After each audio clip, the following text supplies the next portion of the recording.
Punjabi audio book YouTube channel सुन रहे सारे ਸਰੋਤਿਆਂ ਨੂੰ ਫਤਿਹ ਅਰਜ਼ ਕਰਦੀ ਹਾਂ जी। वाहिगुरू जी का खालसा वाहिगुरू जी की फतेह। किताब सिखां दी सिद्धांतक घेराबंदी भाग 9 पन्ना नंबर 179। राजसी सभ्याचारक ते मनोविग्यानक फैक्टर। ਉੱਪਰ ਬਿਆਨੇ ਸਿਧਾਂਤਕ ਤੱਥਾਂ ਤੋਂ ਇਲਾਵਾ ਕੁਝ ਕੁ ਰਾਜਸੀ ਅਤੇ ਸੱਭਿਆਚਾਰਕ ਤੇ ਮਨੋਵਿਗਿਆਨਕ ਤੱਥਾਂ ਨੇ ਵੀ ਖੱਬੇ ਪੱਖੀ ਤਾਕਤਾਂ ਨੂੰ ਸਿੱਖ ਵਿਰੋਧੀ ਭੂਮਿਕਾ ਨਿਭਾਉਣ ਲਈ ਪ੍ਰੇਰਿਤ ਤੇ ਉਤਸ਼ਾਹਿਤ ਕੀਤਾ, ਜਿਵੇਂ ਰੂਸ ਭਗਤੀ ਦਾ ਜਜ਼ਬਾ। 1917 ਦੇ ਰੂਸੀ ਇਨਕਲਾਬ ਤੋਂ ਬਾਅਦ ਦੁਨੀਆ ਭਰ ਦੇ ਕਮਿਊਨਿਸਟਾਂ ਨੇ ਰੂਸ ਸੋਵੀਅਤ ਯੂਨੀਅਨ ਨੂੰ ਸੰਸਾਰ ਇਨਕਲਾਬ ਦਾ ਕੇਂਦਰ, ਕੌਮਾਂਤਰੀ ਮਜ਼ਦੂਰ ਜਮਾਤ ਦਾ ਕਿਲਾ ਅਤੇ ਸੰਸਾਰ ਭਰ ਅੰਦਰ ਸਰਮਾਏਦਾਰੀ ਤੇ ਸਾਮਰਾਜਵਾਦ ਵਿਰੁੱਧ ਜੂਝ ਰਹੀਆਂ ਕਮਿਊਨਿਸਟ ਸ਼ਕਤੀਆਂ ਲਈ ਚਾਨਣ ਮੁਨਾਰਾ ਮੰਨ ਲਿਆ ਸੀ। ਸਮੁੱਚੇ ਕਮਿਊਨਿਸਟਾਂ ਲਈ ਇਹ ਇੱਕ ਤਰ੍ਹਾਂ ਦਾ ਮੱਕਾ ਬਣ ਗਿਆ ਸੀ, ਉਹਨਾਂ ਦੀ ਸ਼ਰਧਾ ਦਾ ਅਜ਼ੀਮ ਕੇਂਦਰ। ਇਸ ਪ੍ਰਤੀ ਗੂੜੀ ਸ਼ਰਧਾ ਵਿੱਚੋਂ ਉਹਨਾਂ ਨੇ ਇਸ ਨੂੰ ਆਪਣੀ ਪਿੱਤਰ ਭੂਮੀ ਤਸਲੀਮ ਕਰ ਲਿਆ ਸੀ, ਜਿਸ ਦੀ ਹਰ ਸੂਰਤ ਵਿੱਚ ਹਮਾਇਤ ਤੇ ਰੱਖਿਆ ਕਰਨੀ ਤੇ ਇਸ ਪ੍ਰਤੀ ਪੂਰਨ ਨਿਸ਼ਠਾ ਤੇ ਵਫਾਦਾਰੀ ਪ੍ਰਗਟਾਉਣੀ ਹਰ ਕਮਿਊਨਿਸਟ ਦਾ ਕੌਮਾਂਤਰੀਵਾਦੀ ਧਰਮ ਬਣ ਗਿਆ ਸੀ। ਰੂਸ ਦੀ ਫੇਰੀ ਉਹਨਾਂ ਲਈ ਕਿਸੇ ਤੀਰਥ ਯਾਤਰਾ ਤੋਂ ਘੱਟ ਨਹੀਂ ਸੀ। ਅਸਲ ਵਿੱਚ ਕਮਿਊਨਿਸਟਾਂ ਲਈ ਮਾਰਕਸਵਾਦ ਵਿਗਿਆਨਕ ਸਿਧਾਂਤ ਨਾ ਰਹਿ ਕੇ ਅਮਲੀ ਰੂਪ ਵਿੱਚ ਇੱਕ ਨਵੀਂ ਕਿਸਮ ਦਾ ਧਰਮ ਬਣ ਗਿਆ ਹੈ। ਮਾਰਕਸ, ਲੈਨਨ ਜਾਂ ਮਾਓ ਜ਼ੇ ਤੁੰਗ ਨੇ ਚਿੰਤਕਾਂ ਤੋਂ ਵੱਧ ਕੇ ਪੈਗੰਬਰਾਂ ਦਾ ਰੁਤਬਾ ਹਾਸਲ ਕਰ ਲਿਆ ਹੈ ਅਤੇ ਉਹਨਾਂ ਦੀਆਂ ਲਿਖਤਾਂ ਕਮਿਊਨਿਸਟਾਂ ਲਈ ਧਾਰਮਿਕ ਗ੍ਰੰਥਾਂ ਦਾ ਦਰਜਾ ਰੱਖਦੀਆਂ ਹਨ, ਜਿਨ੍ਹਾਂ ਦੀ ਪੜਚੋਲ ਕਰਨੀ ਸਵੈ ਵਰਜਿਤ ਹੈ ਜਾਂ ਇਹ ਪੜਚੋਲ ਇੱਕ ਮਿੱਥੇ ਹੋਏ ਲੱਛਮਣ ਦਾਇਰੇ ਦੇ ਅੰਦਰ ਹੀ ਹੋ ਸਕਦੀ ਹੈ। ਇਸ ਦੀ ਉਲੰਘਣਾ ਬੇਅਦਬੀ ਗਿਣੀ ਜਾਂਦੀ ਹੈ। ਇਸ ਤਰੀਕੇ ਨਾਲ ਕਮਿਊਨਿਸਟ ਪਾਰਟੀਆਂ ਇੱਕ ਤਰ੍ਹਾਂ ਦੇ ਮੱਠ ਬਣ ਗਏ ਹਨ ਅਤੇ ਇਹਨਾਂ ਦੇ ਲੀਡਰਾਂ ਨੇ ਮਹੰਤਾਂ ਵਾਲੇ ਲੱਛਣ ਧਾਰਨ ਕਰ ਲਏ ਹਨ। ਰੂਸੀ ਇਨਕਲਾਬ ਦੀ ਜਿੱਤ ਤੋਂ ਬਾਅਦ ਕਮਿਊਨਿਸਟ ਭਾਈਚਾਰੇ ਦਾ ਸੰਸਾਰ ਵਿਆਪੀ ਰਾਜਸੀ ਸਥਿਤੀ ਬਾਰੇ ਇੱਕ ਨਿਸ਼ਚਿਤ ਤੇ ਕੱਟੜ ਕੌਮਾਂਤਰੀਵਾਦੀ ਨਜ਼ਰੀਆ ਵਿਕਸਿਤ ਹੋ ਗਿਆ ਸੀ, ਜਿਹਦੇ ਮੁਤਾਬਕ ਹਰ ਰਾਜਸੀ ਘਟਨਾ ਤੇ ਕਰਮ, ਕੌਮਾਂਤਰੀ ਹੋਵੇ ਜਾਂ ਸਥਾਨਕ, ਨੂੰ ਸੰਸਾਰ ਇਨਕਲਾਬ ਦੇ ਪ੍ਰਸੰਗ ਵਿੱਚ ਰੱਖ ਕੇ ਵੇਖਿਆ ਤੇ ਪੇਸ਼ ਕੀਤਾ ਜਾਂਦਾ ਸੀ, ਜਿਸ ਦਾ ਅਮਲੀ ਤੇ ਅਸਲੀ ਭਾਵ ਸੀ ਹਰ ਮਸਲੇ ਨੂੰ ਰੂਸ ਦੀ ਸੁਰੱਖਿਆ ਦੇ ਨੁਕਤਾ ਨਜ਼ਰ ਤੋਂ ਵੇਖਣਾ। ਇਸ ਸਮਝ ਦੇ ਆਧਾਰ ਤੇ ਦੁਨੀਆ ਭਰ ਦੀਆਂ ਕਮਿਊਨਿਸਟ ਪਾਰਟੀਆਂ ਤੇ ਜਥੇਬੰਦੀਆਂ ਲਈ ਕੌਮਾਂਤਰੀਵਾਦੀ ਸੇਧ ਘੜੀ ਜਾਂਦੀ ਸੀ, ਜਿਸ ਦੀ ਸਖਤੀ ਨਾਲ ਪਾਲਣਾ ਕਰਨੀ ਹਰ ਕਮਿਊਨਿਸਟ ਪਾਰਟੀ ਦਾ ਅਤਿ ਜ਼ਰੂਰੀ ਫਰਜ਼ ਸਮਝਿਆ ਜਾਂਦਾ ਸੀ। ਇਸ ਸਮਝ ਨੂੰ ਪੂਰਨਤਾ ਸਹਿਤ ਲਾਗੂ ਕਰਨ ਦੇ ਮੰਤਵ ਨਾਲ ਰੂਸ ਦੀ ਕਮਿਊਨਿਸਟ ਪਾਰਟੀ ਦੀ ਸਰਦਾਰੀ ਹੇਠ ਸੰਸਾਰ ਭਰ ਦੀਆਂ ਕਮਿਊਨਿਸਟ ਪਾਰਟੀਆਂ ਤੇ ਜਥੇਬੰਦੀਆਂ ਦੀ ਇੱਕ ਸਮੂਹਕ ਸਾਂਝੀ ਜਥੇਬੰਦੀ ਬਣਾਈ ਗਈ ਸੀ, ਜਿਸ ਨੂੰ ਕਮਿਊਨਿਸਟ ਇੰਟਰਨੈਸ਼ਨਲ ਜਾਂ ਕਮਿੰਤਰਨ ਦਾ ਨਾਂ ਦਿੱਤਾ ਗਿਆ ਸੀ। ਇਹ ਜਥੇਬੰਦੀ ਰੂਸ ਦੀ ਕਮਿਊਨਿਸਟ ਪਾਰਟੀ ਦੀ ਸਮਝ, ਰਜ਼ਾ ਤੇ ਹਿੱਤਾਂ ਅਨੁਸਾਰ ਕੰਮ ਕਰਦੀ ਸੀ। ਇਹ ਸੋਵੀਅਤ ਯੂਨੀਅਨ ਦੇ ਵਿਸ਼ੇਸ਼ ਕੌਮੀ ਹਿੱਤਾਂ ਦੀ ਰਾਖੀ ਤੇ ਪੂਰਤੀ ਕਰਨ ਦਾ ਪ੍ਰਭਾਵਸ਼ਾਲੀ ਯੰਤਰ ਸੀ। ਭਾਵੇਂ 1936 ਵਿੱਚ ਰੂਸੀ ਕਮਿਊਨਿਸਟ ਆਗੂਆਂ ਨੇ ਆਪਣੀਆਂ ਸਮਕਾਲੀ ਰਾਜਸੀ ਲੋੜਾਂ ਤੇ ਗਿਣਤੀਆਂ ਮਿਣਤੀਆਂ ਤਹਿਤ ਕਮਿੰਤਰਨ ਦਾ ਜਥੇਬੰਦਕ ਢਾਂਚਾ ਭਲੇ ਹੀ ਰਸਮੀ ਤੌਰ ਤੇ ਭੰਗ ਕਰ ਦਿੱਤਾ ਸੀ, ਪਰ ਕਮਿਊਨਿਸਟਾਂ ਦੀ ਸਿਧਾਂਤਕ ਤੇ ਮਾਨਸਿਕ ਬਣਤਰ ਅਜਿਹੀ ਬਣ ਗਈ ਸੀ ਕਿ ਕੌਮਾਂਤਰੀ ਜਥੇਬੰਦੀ ਦੇ ਭੰਗ ਹੋ ਜਾਣ ਦੇ ਬਾਵਜੂਦ ਉਹ ਰੂਸ ਦੀ ਕਮਿਊਨਿਸਟ ਪਾਰਟੀ ਤੇ ਇਸ ਦੇ ਆਗੂਆਂ ਦੇ ਦਿਸ਼ਾ ਨਿਰਦੇਸ਼ ਅਨੁਸਾਰ ਹੀ ਕੰਮ ਕਰਦੇ ਰਹੇ।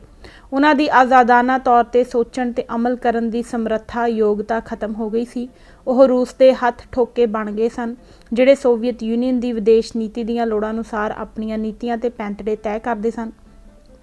ਵੱਖ-ਵੱਖ ਦੇਸ਼ਾਂ ਦੇ ਕਮਿਊਨਿਸਟਾਂ ਨੂੰ ਰੂਸ ਅੰਦਰ ਉਚੇਚੇ ਤੌਰ ਤੇ ਮਾਰਕਸਵਾਦੀ ਵਿਦਿਆ ਦੇ ਪਾਠ ਇਸ ਤਰੀਕੇ ਨਾਲ ਪੜ੍ਹਾਏ ਜਾਂਦੇ ਸਨ ਕਿ ਉਹ ਸਵੈ ਸਿੱਧ ਹੀ ਰੂਸ ਦੀ ਕਮਿਊਨਿਸਟ ਪਾਰਟੀ ਦੇ ਪਿਛਲੱਗ ਤੇ ਰੂਸ ਭਗਤ ਬਣ ਜਾਂਦੇ ਸਨ। ਸਪੇਨ ਦੀ ਕਮਿਊਨਿਸਟ ਪਾਰਟੀ ਦੇ ਇੱਕ ਨਾਮਵਰ ਆਗੂ ਜੀਸਸ ਹਰਨਾਂਦੇਜ਼, ਜਿਸ ਨੇ ਰੂਸ ਅੰਦਰ ਮਾਰਕਸੀ ਵਿਦਿਆ ਤੇ ਟ੍ਰੇਨਿੰਗ ਹਾਸਲ ਕੀਤੀ ਸੀ, ਨੇ ਸਪੇਨ ਅੰਦਰ ਖਾਨਾ ਜੰਗੀ 1936 ਤੋਂ 45 ਤੋਂ ਥੋੜ੍ਹੇ ਚਿਰ ਬਾਅਦ ਇੱਕ ਜਗ੍ਹਾ ਭਾਸ਼ਣ ਦਿੰਦਿਆਂ ਮੰਨਿਆ ਸੀ ਕਿ ਖਾਨਾ ਜੰਗੀ ਦੇ ਦੌਰਾਨ ਸਪੇਨੀ ਕਮਿਊਨਿਸਟ ਆਗੂ ਸਪੇਨੀ ਕੌਮ ਦੇ ਸਪੁੱਤਰਾਂ ਦੀ ਜਗ੍ਹਾ ਸੋਵੀਅਤ ਪਰਜਾ ਵਾਂਗੂ ਨਿਭੇ। ਅੱਜ ਇਹ ਗੱਲ ਬੇਹੁਦਾ ਨਾ ਮੰਨਣਯੋਗ ਲੱਗ ਸਕਦੀ ਹੈ, ਪਰੰਤੂ ਸੋਵੀਅਤ ਸਰਪ੍ਰਸਤੀ ਹੇਠਾਂ ਅਸੀਂ ਜਿਹੜੀ ਵਿਦਿਆ ਗ੍ਰਹਿਣ ਕੀਤੀ ਉਸਨੇ ਸਾਨੂੰ ਇਸ ਹੱਦ ਤੱਕ ਬੇਢੱਬੇ ਬਣਾ ਦਿੱਤਾ ਸੀ ਕਿ ਸਾਡਾ ਪੂਰਨ ਰੂਪ ਵਿੱਚ ਅਣਕੌਮੀਕਰਨ ਹੋ ਗਿਆ ਸੀ। ਸਾਡੇ ਚੋਂ ਸਾਡੀ ਕੌਮੀ ਆਤਮਾ ਨੋਚ ਲਈ ਗਈ ਸੀ ਅਤੇ ਇਸ ਦੀ ਥਾਂ ਝੱਲੇ ਜਨੂਨੀ ਕੌਮਾਂਤਰੀਵਾਦ ਨੇ ਲੈ ਲਈ ਸੀ, ਜਿਹੜਾ ਕ੍ਰੈਮਲਿਨ ਦੇ ਮਿਨਾਰਾਂ ਨਾਲ ਹੀ ਆਰੰਭ ਹੁੰਦਾ ਸੀ ਤੇ ਉੱਥੇ ਹੀ ਖਤਮ ਹੋ ਜਾਂਦਾ ਸੀ। ਉਸਨੇ ਆਪਣੇ ਕੌੜੇ ਤਜਰਬੇ ਚੋਂ ਇਹ ਤਲਖ ਸੱਚਾਈ ਅਨੁਭਵ ਕਰ ਲਈ ਸੀ ਕਿ ਕ੍ਰੈਮਲਿਨ ਸੰਸਾਰ ਦੇ ਲੋਕਾਂ ਦੀ ਸੇਵਾ ਨਹੀਂ ਕਰਦਾ, ਪਰੰਤੂ ਉਹਨਾਂ ਰਾਹੀਂ ਆਪਣੇ ਹਿੱਤਾਂ ਦੀ ਪੂਰਤੀ ਕਰਦਾ ਹੈ। ਉਹ ਦੁਖੀ ਹੋ ਕੇ ਇਹ ਕਹਿਣ ਲਈ ਮਜਬੂਰ ਹੋ ਗਿਆ ਸੀ ਕਿ ਅਜਿਹੇ ਵਿਸ਼ਵਾਸਘਾਤ ਤੇ ਦੰਭ ਦੀ ਹੋਰ ਕੋਈ ਉਦਾਹਰਣ ਨਹੀਂ ਮਿਲਦੀ। ਭਾਰਤੀ ਕਮਿਊਨਿਸਟ ਪਾਰਟੀ ਦੀ ਪੈਦਾਇਸ਼ ਤੇ ਪਰਵਰਿਸ਼ ਹੀ ਇਸ ਢੰਗ ਨਾਲ ਹੋਈ ਹੈ ਕਿ ਇਸ ਦੇ ਆਗੂਆਂ ਤੇ ਕਾਰਕੁਨਾਂ ਅੰਦਰ ਰੂਸ ਭਗਤੀ ਦਾ ਜਜ਼ਬਾ ਕੁੱਟ-ਕੁੱਟ ਕੇ ਭਰਿਆ ਹੋਇਆ ਹੈ, ਜਿਸ ਕਰਕੇ ਉਹਨਾਂ ਦੀ ਰੂਸੀ ਕਮਿਊਨਿਸਟ ਪਾਰਟੀ ਤੋਂ ਸੁਤੰਤਰ ਹੋ ਕੇ ਸੋਚਣ ਤੇ ਅਮਲ ਕਰਨ ਦੀ ਰੁਚੀ ਤੇ ਯੋਗਤਾ ਪੂਰਨ ਰੂਪ ਵਿੱਚ ਨਕਾਰਾ ਹੋ ਗਈ। ਉਹਨਾਂ ਨੇ ਪਾਰਟੀ ਦੀਆਂ ਨੀਤੀਆਂ ਘੜਨ ਵੇਲੇ ਕਦੇ ਵੀ ਆਪਣੀਆਂ ਸਥਾਨਕ ਹਾਲਤਾਂ ਤੇ ਲੋੜਾਂ ਨੂੰ ਪਹਿਲ ਨਹੀਂ ਦਿੱਤੀ, ਹਮੇਸ਼ਾ ਹੀ ਰੂਸ ਦੀ ਵਿਦੇਸ਼ ਨੀਤੀ ਦੀਆਂ ਲੋੜਾਂ ਨੂੰ ਪ੍ਰਮੁਖਤਾ ਦਿੱਤੀ ਹੈ, ਜਿਸ ਕਰਕੇ ਭਾਰਤੀ ਕਮਿਊਨਿਸਟ ਲਹਿਰ ਦਾ ਇਤਿਹਾਸ ਆਪਣੇ ਲੋਕਾਂ ਨਾਲ ਵਿਸ਼ਵਾਸਘਾਤ ਕਰਨ ਦੀਆਂ ਅਨੇਕਾਂ ਉਦਾਹਰਨਾਂ ਨਾਲ ਭਰਿਆ ਹੋਇਆ ਪਿਆ ਹੈ। ਇਸ ਦੀਆਂ ਸਭ ਤੋਂ ਉਗੜਵੀਆਂ ਦੋ ਉਦਾਹਰਨਾਂ ਹਨ। ਇੱਕ, ਦੂਜੇ ਸੰਸਾਰ ਯੁੱਧ ਦੌਰਾਨ ਭਾਰਤੀ ਕਮਿਊਨਿਸਟਾਂ ਵੱਲੋਂ ਰੂਸ ਦੇ ਹਿੱਤਾਂ ਨੂੰ ਮੁੱਖ ਰੱਖਦੇ ਹੋਏ ਭਾਰਤ ਅੰਦਰ ਬਰਤਾਨਵੀ ਸਾਮਰਾਜ ਵਿਰੁੱਧ ਸੰਘਰਸ਼ ਨੂੰ ਠੱਪ ਕਰਕੇ ਬਸਤੀਵਾਦੀ ਰਾਜ ਦੀ ਹਮਾਇਤ ਕਰਨ ਦਾ ਪੈਂਤੜਾ ਧਾਰਨ ਕਰ ਲੈਣਾ। ਦੂਜਾ, 1975 ਵਿੱਚ ਜਦੋਂ ਇੰਦਰਾ ਗਾਂਧੀ ਨੇ ਆਪਣੀ ਹਕੂਮਤੀ ਗੱਦੀ ਦੀ ਸਲਾਮਤੀ ਲਈ ਦੇਸ਼ ਅੰਦਰ ਹੰਗਾਮੀ ਹਾਲਤ ਦਾ ਐਲਾਨ ਕਰਕੇ ਲੋਕਾਂ ਉੱਤੇ ਤਾਨਾਸ਼ਾਹੀ ਰਾਜ ਮੜ ਦਿੱਤਾ ਸੀ, ਤਾਂ ਭਾਰਤੀ ਕਮਿਊਨਿਸਟ ਪਾਰਟੀ CPI ਨੇ ਰੂਸੀ ਹਿੱਤਾਂ ਦੀ ਪੂਰਤੀ ਲਈ ਇੰਦਰਾ ਗਾਂਧੀ ਦੇ ਇਸ ਫਾਸ਼ੀਵਾਦੀ ਕਦਮ ਦੀ ਪੂਰੀ ਬੇਹਯਾਈ ਨਾਲ ਜੈ-ਜੈਕਾਰ ਕੀਤੀ ਸੀ। 20ਵੀਂ ਸਦੀ ਦੇ ਅੰਤਲੇ 2 ਦਹਾਕਿਆਂ ਅੰਦਰ ਭਾਰਤ ਦੀਆਂ ਦੋਨੋਂ ਰਵਾਇਤੀ ਕਮਿਊਨਿਸਟ ਪਾਰਟੀਆਂ ਦੇ ਨਾਲ ਹੀ ਪੰਜਾਬ ਦੇ ਨਕਸਲੀ ਗੁੱਟਾਂ ਨੇ ਵੀ ਸਿੱਖ ਸੰਘਰਸ਼ ਦੇ ਵਿਰੋਧ ਦਾ ਜਿਹੜਾ ਕੱਟੜ ਪੈਂਤੜਾ ਅਪਣਾਇਆ, ਉਸ ਪਿੱਛੇ ਵੀ ਉੱਪਰ ਬਿਆਨੇ ਸਿਧਾਂਤਕ ਤੱਥਾਂ ਦੇ ਨਾਲੋਂ ਨਾਲ ਵੱਖ-ਵੱਖ ਰੂਪਾਂ ਵਿੱਚ ਰੂਸ ਭਗਤੀ ਦਾ ਤੱਥ ਵੀ ਕੰਮ ਕਰਦਾ ਸੀ। ਉਸ ਸਮੇਂ ਸੰਸਾਰ ਦੀਆਂ 2 ਮਹਾਸ਼ਕਤੀਆਂ ਅਮਰੀਕਾ ਤੇ ਰੂਸ ਵਿਚਕਾਰ ਸੰਸਾਰ ਚੌਧਰ ਲਈ ਜਿਹੜਾ ਰਾਜ ਸੀ ਖਹਿ ਭੇਡ ਚੱਲ ਰਿਹਾ ਸੀ, ਉਸ ਵਿੱਚ ਇੰਦਰਾ ਗਾਂਧੀ ਦੀ ਸਰਕਾਰ ਉਗੜਵੇਂ ਰੂਪ ਵਿੱਚ ਰੂਸ ਪੱਖੀ ਭੂਮਿਕਾ ਨਿਭਾ ਰਹੀ ਸੀ। ਰੂਸੀ ਹਾਕਮਾਂ ਨੇ ਭਾਰਤ ਅੰਦਰ ਆਪਣੇ ਹਿੱਤਾਂ ਨੂੰ ਸੁਰੱਖਿਅਤ ਕਰਨ ਲਈ ਭਾਰਤ ਵਿਰੁੱਧ ਅਮਰੀਕੀ ਸਾਜ਼ਿਸ਼ਾਂ ਦਾ ਹਊਆ ਖੜਾ ਕੀਤਾ ਅਤੇ ਸਿੱਖ ਕੌਮ ਦੇ ਸੰਘਰਸ਼ ਦੀਆਂ ਕੜੀਆਂ ਇਸ ਸਾਜ਼ਿਸ਼ ਨਾਲ ਜੋੜੀਆਂ ਗਈਆਂ। ਰੂਸ ਦੀ ਮੁੱਖ ਖੂਫੀਆ ਏਜੰਸੀ KGB ਨੇ ਭਾਰਤ ਅੰਦਰ ਆਪਣੇ ਤਾਣੇ ਬਾਣੇ ਦੇ ਜ਼ਰੀਏ ਅਮਰੀਕੀ ਸਾਜ਼ਿਸ਼ ਦੀ ਧਾਰਨਾ ਵਿਆਪਕ ਪੱਧਰ ਤੇ ਫੈਲਾਈ। ਇਸ ਮੰਤਵ ਲਈ ਅਖਬਾਰਾਂ, ਸੰਪਾਦਕਾਂ, ਪੱਤਰਕਾਰਾਂ, ਕਾਲਮ ਨਵੀਸਾਂ ਤੇ ਲੇਖਕਾਂ, ਸਾਹਿਤਕਾਰਾਂ ਨੂੰ ਵੱਡੇ ਪੱਧਰ ਤੇ ਵੱਡੀਆਂ ਦਿੱਤੀਆਂ ਗਈਆਂ। ਰਵਾਇਤੀ ਕਮਿਊਨਿਸਟ ਪਾਰਟੀਆਂ ਨੇ ਤਾਂ ਸਿੱਧੇ ਰੂਪ ਵਿੱਚ ਹੀ ਰੂਸੀ ਪ੍ਰਭਾਵ ਤੇ ਪ੍ਰਚਾਰ ਦਾ ਅਸਰ ਕਬੂਲ ਲਿਆ ਸੀ ਅਤੇ ਰੂਸੀ ਹਿੱਤਾਂ ਦੀ ਪੂਰਤੀ ਲਈ ਸਿੱਖ ਸੰਘਰਸ਼ ਦੇ ਖਿਲਾਫ ਭੰਡੀ ਪ੍ਰਚਾਰ ਦੀ ਵਿਹੋਲੀ ਮੁਹਿੰਮ ਵਿੱਢ ਦਿੱਤੀ ਸੀ। ਨਕਸਲੀ ਗੁੱਟਾਂ ਨੂੰ ਚੀਨ ਦੇ ਪ੍ਰਭਾਵ ਹੇਠ ਹੋਣ ਕਰਕੇ ਭਾਵੇਂ ਰੂਸ ਤੇ ਰੂਸੀ ਹਾਕਮਾਂ ਨਾਲ ਕੋਈ ਬਹੁਤਾ ਹੇਜ ਨਹੀਂ ਰਿਹਾ ਸੀ, ਪਰ ਅਮਰੀਕੀ ਸਾਜ਼ਿਸ਼ ਦੀ ਧਾਰਨਾ ਉਹਨਾਂ ਦੇ ਸਿਧਾਂਤਕ ਚੌਖਟੇ ਤੇ ਮਾਨਸਿਕ ਝੁਕਾਵਾਂ ਦੇ ਅਨੁਕੂਲ ਹੋਣ ਕਰਕੇ ਉਹਨਾਂ ਨੇ ਇਸ ਰੂਸੀ ਪ੍ਰਭਾਵ ਦਾ ਅਸਿੱਧੇ ਰੂਪ ਵਿੱਚ ਅਸਰ ਪ੍ਰਵਾਨ ਕਰ ਲਿਆ ਸੀ ਅਤੇ ਰਵਾਇਤੀ ਕਮਿਊਨਿਸਟ ਪਾਰਟੀਆਂ ਦੀ ਤਰਜ਼ ਤੇ ਹੀ ਸਿੱਖ ਵਿਰੋਧੀ ਰਾਜਸੀ ਭੂਮਿਕਾ ਅਖਤਿਆਰ ਕਰ ਲਈ ਸੀ। ਨਕਸਲੀਆਂ ਦੇ ਸੁਰਖ ਰੇਖਾ ਨਾਂ ਦੇ ਇੱਕ ਪਰਚੇ ਨੇ ਤਾਂ ਅਮਰੀਕੀ ਸਾਜ਼ਿਸ਼ ਦੀ ਧਾਰਨਾ ਦੇ ਹੱਕ ਵਿੱਚ ਪ੍ਰਚਾਰ ਕਰਨ ਅਤੇ ਇਸ ਦੇ ਆਧਾਰ ਤੇ ਸਿੱਖ ਸੰਘਰਸ਼ ਨੂੰ ਭੰਡਣ ਦੇ ਮਾਮਲੇ ਵਿੱਚ ਸਦਾਚਾਰ ਤੇ ਸ਼ਿਸ਼ਟਾਚਾਰ ਦੇ ਸਾਰੇ ਨੇਮ ਤੋੜ ਦਿੱਤੇ ਸਨ। ਪਰ ਰੂਸ ਅੰਦਰ ਕਮਿਊਨਿਸਟ ਰਾਜ ਪ੍ਰਬੰਧ ਵੇਲੇ ਭਾਰਤ ਅੰਦਰ ਰੂਸੀ ਪ੍ਰਭਾਵ ਦਾ ਦਾਇਰਾ ਕੇਵਲ ਕਮਿਊਨਿਸਟ ਪਾਰਟੀਆਂ ਤੇ ਜਥੇਬੰਦੀਆਂ ਤੱਕ ਹੀ ਸੀਮਿਤ ਨਹੀਂ ਸੀ। ਰੂਸੀ ਅਸਰ ਰਸੂਖ ਦੇ ਤਾਣੇ ਬਾਣੇ ਦੀਆਂ ਤਣੀਆਂ ਦੂਰ ਤੱਕ ਫੈਲ ਰਹੀਆਂ ਹੋਈਆਂ ਹਨ।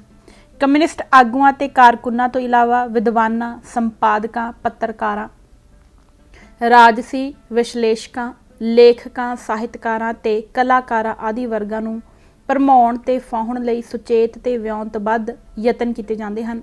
ਇਹਨਾਂ ਵਰਗਾਂ ਅੰਦਰ ਰੂਸ ਭਗਤੀ ਦੇ ਜਜ਼ਬੇ ਦਾ ਜਾਗ ਲਾਉਣ ਲਈ ਉਹਨਾਂ ਚੋਂ 94 ਵਿਅਕਤੀਆਂ ਨੂੰ ਉਚੇਚੇ ਤੌਰ ਤੇ ਰੂਸ ਦੀ ਯਾਤਰਾ ਲਈ ਸੱਦਿਆ ਜਾਂਦਾ ਸੀ, ਜਿੱਥੇ ਉਹਨਾਂ ਦੀ ਵਿਸ਼ੇਸ਼ ਅੰਦਾਜ਼ ਵਿੱਚ ਖਾਤਰਦਾਰੀ ਕੀਤੀ ਜਾਂਦੀ ਸੀ। ਇਸ ਦਾ ਇੱਕ ਨਮੂਨਾ ਮਾਣਯੋਗ ਵਿਦਵਾਨ ਤੇ ਲੇਖਕ ਕਰਤਾਰ ਸਿੰਘ ਦੁੱਗਲ ਤੇ ਇੱਕ ਸਵੈ ਕਥਨ ਵਿੱਚੋਂ ਮਿਲਦਾ ਹੈ। ਕਰਤਾਰ ਸਿੰਘ ਦੁੱਗਲ ਨੇ ਜੂਨ 1985 ਵਿੱਚ ਅਜੀਤ ਕੌਰ ਨਾਲ ਇੱਕ ਗੱਲਬਾਤ ਦੌਰਾਨ ਆਪਣੀ ਰੂਸੀ ਯਾਤਰਾ ਦੇ ਕਿੱਸੇ ਇਸ ਤਰ੍ਹਾਂ ਬਿਆਨ ਕੀਤੇ। ਅਮਰੀਕਾ ਤੇ ਜਾਪਾਨ ਤੋਂ ਇਲਾਵਾ ਮੈਂ ਸਾਰੀ ਦੁਨੀਆ ਦਾ ਸਫ਼ਰ ਕੀਤਾ ਹੈ। ਰੂਸ ਤਾਂ ਕਈ ਵਾਰੀ ਗਿਆ। ਤੈਨੂੰ ਇਸ ਵਾਰ ਦਾ ਇੱਕ ਵਾਕਿਆ ਦੱਸਦਾ। ਮੈਂ ਰੂਸ ਵਿੱਚ ਸਾਂ, ਜਾਰਜੀਆ ਵਿੱਚ। ਉੱਥੇ ਕਾਕੇਸ਼ੀਅਨ ਪਹਾੜ ਨੇ ਜਿਨ੍ਹਾਂ ਨੂੰ ਅਸੀਂ ਕੋਕਾਫ ਕਹਿੰਦੇ ਹਾਂ ਤੇ ਕੋਕਾਫ ਦੀਆਂ ਪਰੀਆਂ ਤਾਂ ਮਸ਼ਹੂਰ ਹਨ ਹੀ। ਬਹੁਤ ਖੂਬਸੂਰਤ ਨੇ ਉੱਥੋਂ ਦੀਆਂ ਔਰਤਾਂ। ਬਲੈਕ ਸੀ ਯਾਨੀ ਕਾਲੇ ਸਮੁੰਦਰ ਤੇ ਰਾਈਟਰਜ਼ ਹੋਮ ਬਣਿਆ ਹੋਇਆ ਹੈ। ਸਮੁੰਦਰ ਦਾ ਕਿਨਾਰਾ, ਬੀਚ। ਦੁਨੀਆ ਭਰ ਦੇ ਲੇਖਕ ਉੱਥੇ ਆ ਕੇ ਰਹਿੰਦੇ ਨੇ। ਸਵਿਮਿੰਗ ਪੂਲ, ਵਧੀਆ ਕਮਰੇ, ਖੇਡਣ ਦੇ ਮੈਦਾਨ, ਲਾਇਬ੍ਰੇਰੀ, ਫਿਲਮਾਂ, ਵਧੀਆ ਤੋਂ ਵਧੀਆ ਰੋਟੀ, ਹਰ ਕਿਸਮ ਦੀਆਂ ਸ਼ਰਾਬਾਂ। ਇੱਕ ਦਿਨ ਮੈਂ ਘੁੰਮ ਕੇ ਬਹੁਤ ਥੱਕ ਗਿਆ ਹੋਇਆ ਸਾਂ, ਸੋ ਲੇਖਕਾਂ ਦੇ ਘਰ ਵਿੱਚ ਆਰਾਮ ਕਰਨ ਚਲਾ ਆਇਆ। ਮੋਤੀਆਂ ਵਰਗਾ ਪਾਣੀ ਸਮੁੰਦਰ ਦਾ। ਮੇਰੇ ਨਾਲ ਮੇਰੀ ਇੰਟਰਪ੍ਰੇਟਰ ਦੁਭਾਸ਼ੀਆ ਤਾਨੀਆ ਸੀ। ਕਹਿਣ ਲੱਗੀ, ਕੁਝ ਲੋਕ ਕਾਫ ਦਾ ਇੱਕ ਪਿੰਡ ਵੇਖਣ ਜਾ ਰਹੇ ਨੇ, ਤੂੰ ਵੀ ਚੱਲਣਾ ਏ? ਮੈਂ ਵੀ ਤੁਰ ਪਿਆ। ਉਸ ਪਿੰਡ ਦੀ ਇੱਕ ਟੀਚਰ ਸੀ, ਟੀਚਰਜ਼ ਕੌਂਸਲ ਦੀ ਉਹ ਚੇਅਰਮੈਨ ਵੀ ਸੀ। ਆਲਾ ਮੋਟਰ ਲੈ ਆਈ ਤੇ ਸਾਨੂੰ ਲੈ ਗਈ। ਰੱਜ ਕੇ ਸੋਹਣੀ ਬਹੁਤ ਵੱਡੀ ਦਾਵਤ ਦਾ ਇੰਤਜ਼ਾਮ ਸੀ ਪਿੰਡ ਵਿੱਚ। ਟੋਸਟ ਹੋਏ। ਗੱਲਾਂ ਦੀ ਸ਼ੌਕੀਨ ਸੀ। ਲੰਬਾ ਟੋਸਟ ਕੀਤਾ ਉਹਨੇ ਮੇਰੇ ਲਈ। ਅਗਲੀ ਸ਼ਾਮ ਉਹ ਫਿਰ ਆ ਗਈ। ਕਹਿਣ ਲੱਗੀ, ਚਲੋ ਕਿਸੇ ਹੋਰ ਪਿੰਡ ਲੈ ਜਾਂਦੀ ਆ। ਇੱਕ ਝੀਲ ਦੇ ਕੰਢੇ ਵਸਦੇ ਪਿੰਡ ਵਿੱਚ ਲੈ ਗਈ। ਸਟਾਲਨ ਵੀ ਉੱਥੇ ਜਾਇਆ ਕਰਦਾ ਸੀ ਛੁੱਟੀ ਮਨਾਉਣ। 70 ਮੀਲ ਦੂਰ ਸੀ। ਇੱਕ ਦਿਨ ਗੁਜ਼ਰਿਆ ਤੇ ਉਹ ਫਿਰ ਆ ਗਈ। ਕਹਿਣ ਲੱਗੀ, ਹੁਣ ਮੈਂ ਤੇਰੇ ਕਮਰੇ ਵਿੱਚ ਹੀ ਸੌਂ ਜਾਂਦੀ ਆ। ਐਡੀ ਦੂਰ ਮੈਂ ਇਕੱਲੀ ਕਿਸ ਤਰ੍ਹਾਂ ਜਾਵਾਂਗੀ ਵਾਪਸ। ਦੁੱਗਲ ਸਾਹਿਬ ਦੀ ਹਾਸੀ ਵਿੱਚ ਗੁਲਾਬੀ ਭਾਅ ਸੀ। ਦਾੜੀ ਦੀ ਸਫੇਦੀ ਗਾਇਬ ਹੋ ਗਈ ਤੇ ਸਿਰਫ ਗੁਲਾਬੀ ਰੰਗ ਝਰਨ ਲੱਗਾ। ਇਸੇ ਤਰ੍ਹਾਂ ਪ੍ਰਸਿੱਧ ਕਮਿਊਨਿਸਟ ਆਗੂ, ਲੇਖਕ ਤੇ ਸੰਪਾਦਕ ਜਗਜੀਤ ਸਿੰਘ ਆਨੰਦ ਨੇ ਵੀ ਆਪਣੇ ਇੱਕ ਸਵੈ ਕਥਨ ਵਿੱਚ ਰੂਸੀ ਪ੍ਰਾਹੁਣਾਚਾਰੀ ਦਾ ਰੌਚਕ ਵਰਣਨ ਕੀਤਾ ਹੈ, ਜਿਸ ਵਿੱਚੋਂ ਰੂਸੀ ਹਾਕਮਾਂ ਵੱਲੋਂ ਦੂਸਰੇ ਦੇਸ਼ਾਂ ਦੇ ਪ੍ਰਭਾਵੀ ਵਿਅਕਤੀਆਂ ਨੂੰ ਈਮਾਨੋ ਬੇਈਮਾਨ ਕਰਨ ਲਈ ਅਪਣਾਏ ਜਾਣ ਵਾਲੇ ਹਥਕੰਡਿਆਂ ਦੀ ਕਰੂਪ ਤਸਵੀਰ ਪ੍ਰਗਟ ਹੁੰਦੀ ਹੈ। ਕਾਮਰੇਡ ਆਨੰਦ ਨੇ ਲਿਖਿਆ, ਦੇਸ਼ੋਂ ਬਾਹਰ ਜਾਣ ਦਾ ਪਹਿਲਾ ਮੌਕਾ 1958 ਵਿੱਚ ਬਣਿਆ। ਸਟਾਕਹੋਮ ਦੀ ਸੰਸਾਰ ਅਮਨ ਕਾਨਫਰੰਸ ਦੇ ਸਬੰਧ ਵਿੱਚ ਹਿੰਦ ਸਮਾਚਾਰ ਦਾ ਮੁੱਖ ਸੰਪਾਦਕ ਤੇ ਸਾਬਕਾ ਸਿੱਖਿਆ ਮੰਤਰੀ ਲਾਲਾ ਜਗਤ ਨਾਰਾਇਣ, ਮਿਲਾਪ ਦਾ ਸੰਪਾਦਕ ਯਸ਼, ਮੇਰਾ ਜਿਗਰੀ ਯਾਰ ਦਰਬਾਰਾ ਸਿੰਘ, ਤਾਸ਼ਕੰਦ ਵਿੱਚ 2 ਚਾਨਣੀਆਂ ਰਾਤਾਂ ਤੇ ਇੱਕ ਸੋਨ ਸੁਨਹਿਰਾ ਦਿਹਾੜਾ ਬਿਤਾਉਣ ਪਿੱਛੋਂ ਜਦੋਂ ਮਾਸਕੋ ਪਹੁੰਚੇ, ਸਾਡਾ ਉਤਾਰਾ ਉਕਰਾਇਆ ਹੋਟਲ ਵਿੱਚ ਕਰਾਇਆ ਗਿਆ। 29 ਛੱਤਾਂ ਵਾਲਾ ਇਹ ਹੋਟਲ ਉਨੀ ਦਿਨੀ ਸਭਨਾਂ ਦਾ ਸਰਤਾਜ ਸੀ। ਇਸ ਤੋਂ ਬਾਅਦ 1967 ਵਿੱਚ ਇਨਕਲਾਬ ਦੀ 50ਵੀਂ ਵਰ੍ਹੇਗੰਢ ਲਈ ਭਾਰਤ ਤੋਂ ਜਿਹੜੇ ਐਡੀਟਰ ਸੱਦੇ ਗਏ, ਉਹਨਾਂ ਵਿੱਚ ਮੇਰਾ ਯਾਰ ਸਾਧੂ ਸਿੰਘ ਹਮਦਰਦ ਤੇ ਮੈਂ ਵੀ ਸਾਂ। ਇੱਕ ਵਾਰ ਤੋਮਾ, ਇੱਕ ਰੂਸੀ ਔਰਤ ਜਿਹੜੀ ਹਮਦਰਦ ਦੀ ਵਾਕਫ ਸੀ, ਮਿਲਣ ਆਈ। ਗੱਲ ਬ੍ਰੈਜ਼ਨੇਵ ਦੀ ਛਿੜ ਪਈ ਤੇ ਇਹ ਬਹਿਸ ਸਾਰੇ ਦੌਰੇ ਵਿੱਚ ਜਾਰੀ ਰਹੀ। ਸਮਾਂ ਬੀਤਣ ਨਾਲ ਤੋਮਾ ਉਸ ਦੇ ਖਿਲਾਫ ਹੀ ਹੁੰਦੀ ਗਈ। 1975 ਵਾਲੀ ਫੇਰੀ ਵਿੱਚ ਇੱਕ ਵਾਰ ਆਖਣ ਲੱਗੀ, ਜਵਾਈਆਂ ਵਾਂਗ ਆਉਂਦੇ ਹੋ, ਪਾਰਟੀ ਹੋਟਲਾਂ ਵਿੱਚ ਰਹਿੰਦੇ ਹੋ, ਪਾਰਟੀ ਹਸਪਤਾਲਾਂ ਵਿੱਚ ਇਲਾਜ ਕਰਾ ਕੇ ਤੁਰ ਜਾਂਦੇ ਹੋ, ਤੁਹਾਨੂੰ ਕੀ ਪਤਾ ਇੱਥੇ ਕਿੰਨਾ ਗੰਦ ਪੈ ਚੁੱਕਾ ਹੈ ਤੇ ਆਮ ਲੋਕਾਂ ਲਈ ਕੀ ਬੀਤਦੀ ਹੈ। ਉਸ ਦੀ ਹਮਾਇਤ ਤੇ ਮੇਰਾ ਬੇਟਾ ਸੁਕਿਰਤ ਆਇਆ। ਆਖਣ ਲੱਗਾ, ਪਾਪਾ ਜੀ ਤੁਸੀਂ ਹਕੀਕਤਾਂ ਨੂੰ ਆਪਣੀਆਂ ਐਨਕਾਂ ਨਾਲ ਹੀ ਵੇਖਦੇ ਹੋ। ਜੇ ਸਾਡੇ ਵਾਂਗ ਇੱਥੇ ਰਹਿਣਾ ਪਵੇ ਤਾਂ ਪਤਾ ਲੱਗੇ। ਮੁੱਢ ਤੋਂ ਸਥਾਪਤੀ ਦਾ ਪੈਰੋਕਾਰ ਹੋਣ ਕਾਰਨ ਮੈਂ ਅਸਲੀਅਤ ਨੂੰ ਵੇਖਣ ਤੋਂ ਚਿਰਾਂ ਤੱਕ ਵਿਰਵਾ ਰਿਹਾ ਤੇ ਤੋਮਾ ਦੀਆਂ ਅਜਿਹੀਆਂ ਗੱਲਾਂ ਤੋਂ ਖਿੱਝਦਾ ਰਿਹਾ। ਰੂਸੀ ਪ੍ਰਾਹੁਣਾਚਾਰੀ ਦੇ ਬੁੱਲੇ ਲੁੱਟਣ ਵਾਲੇ ਕਾਮਰੇਡਾਂ, ਲੇਖਕਾਂ ਤੇ ਸੰਪਾਦਕਾਂ ਦੀਆਂ ਕਲਮਾਂ ਤੇ ਜੀਭਾਂ ਰੂਸ ਤੇ ਰੂਸੀ ਹਾਕਮਾਂ ਦੇ ਸੋਹਲੇ ਗਾਉਂਦੀਆਂ ਰਹੀਆਂ। ਇੱਕ ਪ੍ਰਤਿਭਾਸ਼ਾਲੀ ਪੰਜਾਬੀ ਚਿੰਤਕ ਨੇ ਸਿੱਖ ਸੰਘਰਸ਼ ਦੇ ਸੰਦਰਭ ਵਿੱਚ ਅਜਿਹੀ ਭ੍ਰਿਸ਼ਟ ਬੁੱਧੀ ਨੂੰ ਪਰਜੀਵੜਾ ਚਿੰਤਨ ਕਹਿ ਕੇ ਫਟਕਾਰਿਆ ਸੀ, ਜਿਹੜਾ ਰੂਸੀ ਅਫਸਰਸ਼ਾਹੀ ਦੇ ਕੁੱਕੜ ਖਾ ਕੇ ਸਿੱਖਾਂ ਦੀ ਸੰਘਰਸ਼ਸ਼ੀਲ ਧਿਰ ਨੂੰ ਮੂਲਵਾਦੀ ਕਹਿ ਕੇ ਰੱਦ ਕਰਦਾ ਰਿਹਾ। ਰੂਸ ਅੰਦਰ ਕਮਿਊਨਿਸਟ ਰਾਜ ਮੌਕੇ ਭਾਰਤ ਅੰਦਰ ਇਸ ਪਰਜੀਵੜੇ ਚਿੰਤਨ ਦਾ ਤਾਣਾ ਬਾਣਾ ਤੇ ਧੰਦਾ ਵੱਡੇ ਪੱਧਰ ਤੇ ਫੈਲਿਆ ਹੋਇਆ ਸੀ। ਕਈਆਂ ਨੂੰ ਦਿੱਲੀ ਵਿਖੇ ਰੂਸੀ ਸਫਾਰਤਖਾਨੇ ਵਿੱਚ ਚੰਗਾ ਰੁਜ਼ਗਾਰ ਮਿਲਿਆ ਹੋਇਆ ਸੀ। ਕਈਆਂ ਨੇ ਰੂਸੀ ਸਾਹਿਤ ਦੀ ਛਪਾਈ ਤੇ ਵਿਕਰੀ ਦੇ ਕਾਰੋਬਾਰ ਵਿੱਚੋਂ ਚੌਖੀ ਕਮਾਈ ਕੀਤੀ। ਕੁਝ ਦਾਨਸ਼ਵਰਾਂ ਨੇ ਰੂਸੀ ਸਾਹਿਤ ਦਾ ਪੰਜਾਬੀ ਵਿੱਚ ਉਲੱਥਾ ਕਰਨ ਦੇ ਧੰਦੇ ਵਿੱਚੋਂ ਹੱਥ ਰੰਗੇ। ਕਈਆਂ ਨੇ ਰੂਸੀ ਰਸਾਲਿਆਂ ਦੀ ਪੰਜਾਬੀ ਵਿੱਚ ਛਪਾਈ ਤੇ ਵਿਕਰੀ ਦਾ ਮੁਨਾਫੇਵੰਦਾ ਕਾਰੋਬਾਰ ਸੰਭਾਲ ਲਿਆ। ਸੋਵੀਅਤ ਯੂਨੀਅਨ ਦੀ ਯਾਤਰਾ ਤੇ ਸਾਹਿਤਕ ਇਨਾਮ ਸਨਮਾਨ ਪੰਜਾਬੀ ਲੇਖਕਾਂ ਸਾਹਿਤਕਾਰਾਂ ਨੂੰ ਵੱਡੀ ਦੇਣ ਦੇ ਅਸਰਦਾਰ ਵਸੀਲੇ ਸਨ। ਇੱਕ ਵਿਦਵਾਨ ਆਲੋਚਕ ਦੇ ਸ਼ਬਦਾਂ ਵਿੱਚ, ਪੰਜਾਬੀ ਵਿੱਚ ਪ੍ਰਗਤੀਵਾਦ ਅਜਿਹੀ ਵਿਸਾਖੀ ਸੀ ਜਿਸ ਦੇ ਆਸਰੇ ਕਈ ਸਾਧਾਰਨ ਕਵੀ ਸਰਮੋਰ ਬਣ ਗਏ। ਇਸ ਸਾਹਿਤਿਕ ਅਨਾਚਾਰ ਦਾ ਸਿਖਰ ਮੋਹਨ ਸਿੰਘ ਦੇ ਜੈ ਮੀਰ, ਸੰਤ ਸਿੰਘ ਸੇਖੋਂ ਦੇ ਮਿੱਤਰ ਪਿਆਰਾ ਨਾਟਕ ਅਤੇ ਹਰਭਜਨ ਸਿੰਘ ਦਾ ਰੂਸੀ ਕਵਿਤਾਵਾਂ ਦਾ ਅਨੁਵਾਦ ਇਹ ਪਰਦੇਸਣ ਪਿਆਰੀ ਵਿੱਚ ਪੇਸ਼ ਹੋਇਆ। ਤਿੰਨੇ ਪੁਸਤਕਾਂ ਨਹਿਰੂ ਸੋਵੀਅਤ ਲੈਂਡ ਪੁਰਸਕਾਰ ਲੈਣ ਦੇ ਆਸ਼ੇ ਨਾਲ ਲਿਖੀਆਂ ਗਈਆਂ ਤੇ ਉਹ ਵੀ ਪੰਜਾਬੀ ਦੇ 3 ਵੱਡੇ ਲੇਖਕਾਂ ਵੱਲੋਂ। ਜਿੰਨਾ ਵੱਡਾ ਕੋਈ ਲੇਖਕ ਉਨਾ ਵੱਡਾ ਸਾਹਿਤਿਕ ਅਨਾਚਾਰ। ਇੱਕ ਹੋਰ ਵਿਵੇਕਸ਼ੀਲ ਪੰਜਾਬੀ ਲੇਖਕ ਨੇ ਰੂਸੀ ਮਾਇਆ ਦੇ ਡੰਗੇ ਖੱਬੇ ਪੱਖੀ ਲੇਖਕ ਵਰਗ ਦੀ ਅਕਿਰਤ ਘਣਤਾ ਦੀ ਆਲੋਚਨਾ ਇਹਨਾਂ ਸ਼ਬਦਾਂ ਵਿੱਚ ਕੀਤੀ ਹੈ। ਖੱਬੇ ਪੱਖੀ ਵਿਚਾਰਧਾਰਾ ਵਾਲੇ ਲੋਕ ਪੱਖੀ ਪੰਜਾਬੀ ਸਾਹਿਤ ਦਾ ਕਾਫੀ ਵੱਡਾ ਹਿੱਸਾ ਸਾਡੇ ਮਹਾਨ ਸਾਹਿਤਕ ਵਿਰਸੇ ਵੱਲੋਂ ਬੇਮੁਖ ਹੀ ਨਹੀਂ, ਉਸ ਨੂੰ ਨਕਾਰਦਾ ਵੀ ਹੈ, ਉਸ ਨੂੰ ਭੰਡਦਾ ਵੀ ਹੈ। ਉਸ ਸਾਹਿਤਕ ਵਿਰਸੇ ਨੂੰ ਜੋ ਕਲਾਤਮਕ ਉਤਮਤਾ ਤੇ ਸੁਹਜ ਸਵਾਦ ਤੇ ਮਨੁੱਖੀ ਕਦਰਾਂ ਕੀਮਤਾਂ ਨਾਲ ਭਰਪੂਰ ਹੈ।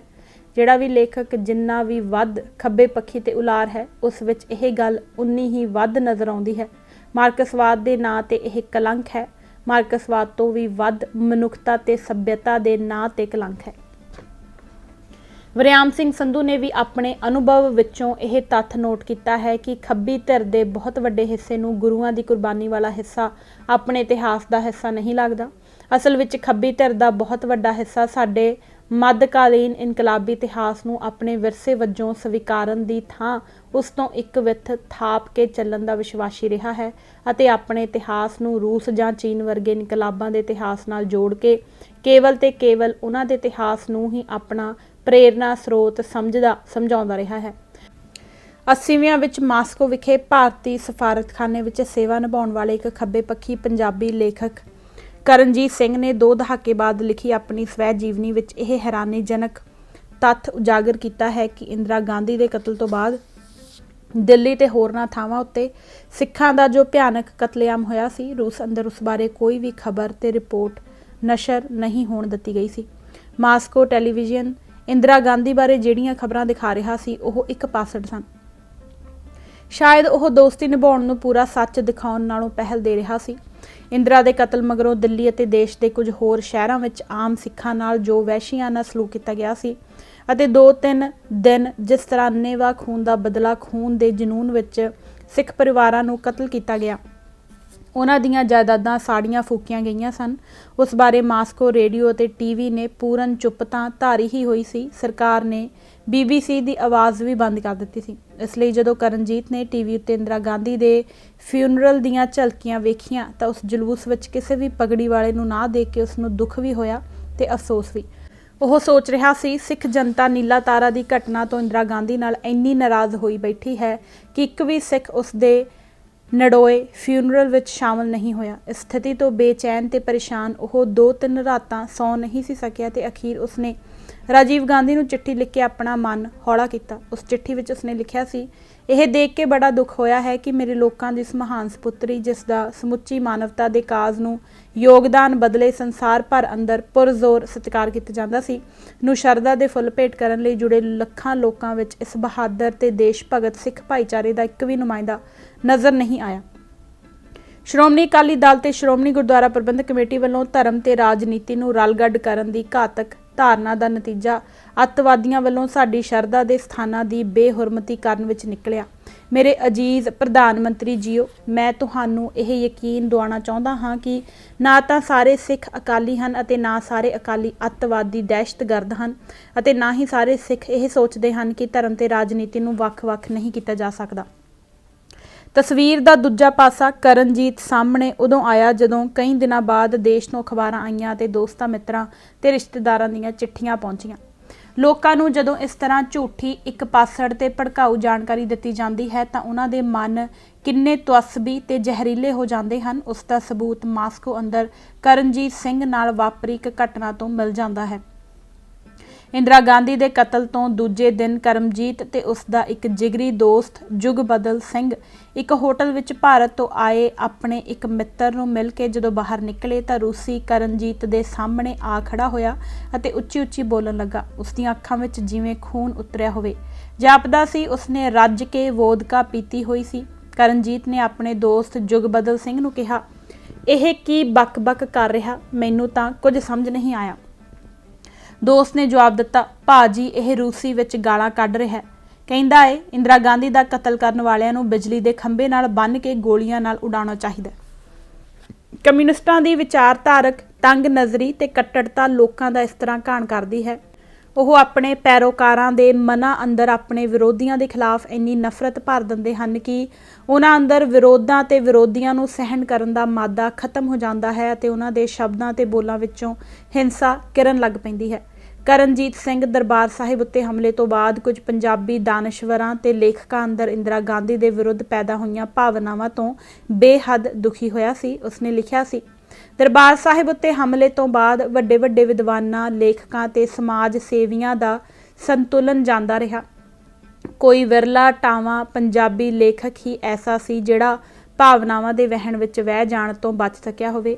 ਉਹਨਾਂ ਦੀਆਂ ਰਚਨਾਵਾਂ ਉਦਾਸੀ ਤੇ ਪੀੜਾ ਦੇ ਨਾਲ ਵਿਹੋ ਤੇ ਨਫ਼ਰਤ ਵਿੱਚ ਉਗਲਚ ਰਹੀਆਂ ਸਨ। ਕਰਨਜੀਤ ਨੂੰ ਜਾਪਦਾ ਜਿਨ੍ਹਾਂ ਨੇ ਇਸ ਅੰਨੀ ਹਨੇਰੀ ਵਿੱਚ ਲੋਕਾਂ ਦੀ ਉਂਗਲ ਫੜਨੀ ਸੀ, ਉਹ ਆਪ ਹੀ ਠੇਡੇ ਖਾ ਰਹੇ ਸਨ। ਉਸ ਨੂੰ ਸਭ ਤੋਂ ਹੈਰਾਨੀ ਇਸ ਗੱਲ ਤੇ ਹੋ ਰਹੀ ਸੀ ਕਿ ਪਾਪਾ ਪ੍ਰੀਤਮ ਸਿੰਘ ਵਰਗੇ ਦੂਰ ਅੰਦੇਸ਼ੀ ਅਤੇ ਜਮਹੂਰੀ ਸੋਚ ਦੇ ਸਵਾਮੀ ਆਪਣੇ ਮਾਸਿਕ ਆਰਸੀ ਵਿੱਚ ਇਸ ਕਿਸਮ ਦੀਆਂ ਰਚਨਾਵਾਂ ਪ੍ਰਕਾਸ਼ਿਤ ਕਰ ਰਹੇ ਸਨ। ਕਰਨਜੀਤ ਨੇ ਮਾਸਕੋ ਤੋਂ ਪਾਪਾ ਪ੍ਰੀਤਮ ਸਿੰਘ ਨੂੰ ਇੱਕ ਚਿੱਠੀ ਲਿਖੀ ਜਿਸ ਵਿੱਚ ਉਹਨਾਂ ਦੀ ਪਹੁੰਚ ਦੀ ਨੁਕਤਾਚੀਨੀ ਕੀਤੀ ਗਈ ਸੀ। ਉਸਨੇ ਖਿੱਝ ਕੇ ਪਾਪਾ ਪ੍ਰੀਤਮ ਸਿੰਘ ਨੂੰ ਲਿਖਿਆ ਸੀ, ਮੈਨੂੰ ਇਹ ਸਮਝ ਨਹੀਂ ਆ ਰਹੀ ਤੁਸੀਂ ਕਿਹੜੇ ਮੋਹ ਵਿੱਚ ਆਰਸੀ ਦਾ ਚਿਹਰਾ ਵਿਗਾੜ ਰਹੇ ਹੋ। ਪੰਜਾਬ ਦੇ ਬੁੱਧੀਜੀਵੀ ਤੋਲ ਗਵਾਈ ਬੈਠੇ ਹਨ। ਉਹਨਾਂ ਨੂੰ ਇੱਕੋ ਹੱਥ ਨਾਲ ਇੰਦਰਾ ਗਾਂਧੀ ਦੇ ਤਾੜੀ ਵੱਜਦੀ ਨਜ਼ਰ ਆ ਰਹੀ ਹੈ। ਪੰਜਾਬ ਦੀ ਲੋਕ ਸਿਆਣਪ ਨੇ ਆਖਿਆ ਸੀ ਕਿ ਤਾੜੀ ਹਮੇਸ਼ਾ ਦੋ ਹੀ ਹੱਥੀਂ ਵੱਜਦੀ ਹੈ। ਹੋਰਾਂ ਦੀ ਗੱਲ ਛੱਡੋ, ਸਾਰੀ ਉਮਰ ਖੱਬੀ ਲਹਿਰ ਵਿੱਚ ਮਾਰਾਂ ਖਾਣ ਵਾਲੇ ਪਿਆਰਾ ਸਿੰਘ ਸਹਿਰਾਈ ਜੀਵੀ ਜਿਵੇਂ ਅਕਾਲੀਆਂ ਦੇ ਬੁਲਾਰੇ ਹੋ ਗਏ ਹਨ। ਕਰਨਜੀਤ ਸਿੰਘ ਇਹ ਗੱਲ ਕਦਾਚਿਤ ਨਹੀਂ ਸਮਝ ਸਕਦਾ ਕਿ ਪਾਪਾ ਪ੍ਰੀਤਮ ਸਿੰਘ ਆਰਸੀ ਦਾ ਚਿਹਰਾ ਕਿਹੜੇ ਮੋਹ ਵਿੱਚ ਵਿਗਾੜ ਰਿਹਾ ਸੀ। ਕਾਰਨ ਇਹ ਕਿ ਮਾਸਕੋ ਨੇ ਉਸ ਦੀ ਸਿੱਖ ਆਤਮਾ ਨੋਚ ਲਈ ਸੀ। ਉਸ ਦਾ ਪੂਰਨ ਤੌਰ ਤੇ ਅਣਕੌਮੀਕਰਨ ਹੋ ਚੁੱਕਾ ਸੀ। ਇਸ ਕਰਕੇ ਉਸ ਦੀ ਹਮਦਰਦੀ ਮਜ਼ਲੂਮ ਧਿਰ ਨਾਲ ਨਹੀਂ, ਜ਼ਾਲਮ ਧਿਰ ਨਾਲ ਸੀ। ਉਹ ਨਹਿਰੂ ਪਰਿਵਾਰ ਦਾ ਇਸ ਕਦਰ ਅੰਨਾ ਭਗਤ ਬਣ ਗਿਆ ਹੋਇਆ ਸੀ ਕਿ ਉਸ ਨੂੰ ਇੰਦਰਾ ਗਾਂਧੀ ਤੇ ਉਸ ਦੇ ਬੇਟੇ ਰਾਜੀਵ ਗਾਂਧੀ ਦੇ ਸਿੱਖਾਂ ਦੇ ਖੂਨ ਨਾਲ ਰੰਗੇ ਹੱਥ ਨਜ਼ਰ ਆਉਣੋਂ ਹਟ ਗਏ ਸਨ। ਉਸਨੇ ਲਿਖਿਆ ਸੀ ਕਿ ਜੂਨ 1984 ਦੇ ਨੀਲਾ ਤਾਰਾ ਸਾਕੇ ਦਾ ਅਸਰ ਕਿ ਇੰਦਰਾ ਗਾਂਧੀ ਆਪਣੇ ਸਿੱਖ ਬਾਡੀਗਾਰਡਾਂ ਹੱਥੋਂ ਗੋਲੀਆਂ ਦਾ ਨਿਸ਼ਾਨਾ ਬਣੀ। ਅਖਬਾਰਾਂ ਵਿੱਚ ਖਬਰਾਂ ਛਪੀਆਂ ਸਨ ਕਿ ਸੁਰੱਖਿਆ ਏਜੰਸੀਆਂ ਨੇ ਉਸ ਨੂੰ ਸਾਵਧਾਨ ਕੀਤਾ ਸੀ ਕਿ ਆਪਣੇ ਸਿੱਖ ਰੱਖਿਅਕਾਂ ਨੂੰ ਹਟਾ ਦੇਵੇ, ਪਰ ਉਹ ਨਹੀਂ ਸੀ ਮੰਨੀ। ਉਸ ਦਾ ਕਹਿਣਾ ਸੀ ਕਿ ਇਸ ਤਰ੍ਹਾਂ ਕਰਨ ਨਾਲ ਉਸ ਦੀ ਧਰਮ ਨਿਰਪੇਖਤਾ ਨੂੰ ਕਲੰਕ ਲੱਗਦਾ ਹੈ। ਕਰਨਜੀਤ ਨੂੰ ਇਸ ਗੱਲ ਉੱਤੇ ਕਦੇ ਬੇਵਿਸ਼ਵਾਸੀ ਨਹੀਂ ਸੀ ਹੋਈ। ਆਖਰ ਉਹ ਨਹਿਰੂ ਪਰਿਵਾਰ ਵਿੱਚੋਂ ਸੀ ਜਿਸ ਦੀ ਧਰਮ ਨਿਰਪੇਖ ਪਛਾਣ ਨੂੰ ਸਾਰਾ ਸੰਸਾਰ ਸਵੀਕਾਰਦਾ ਸੀ।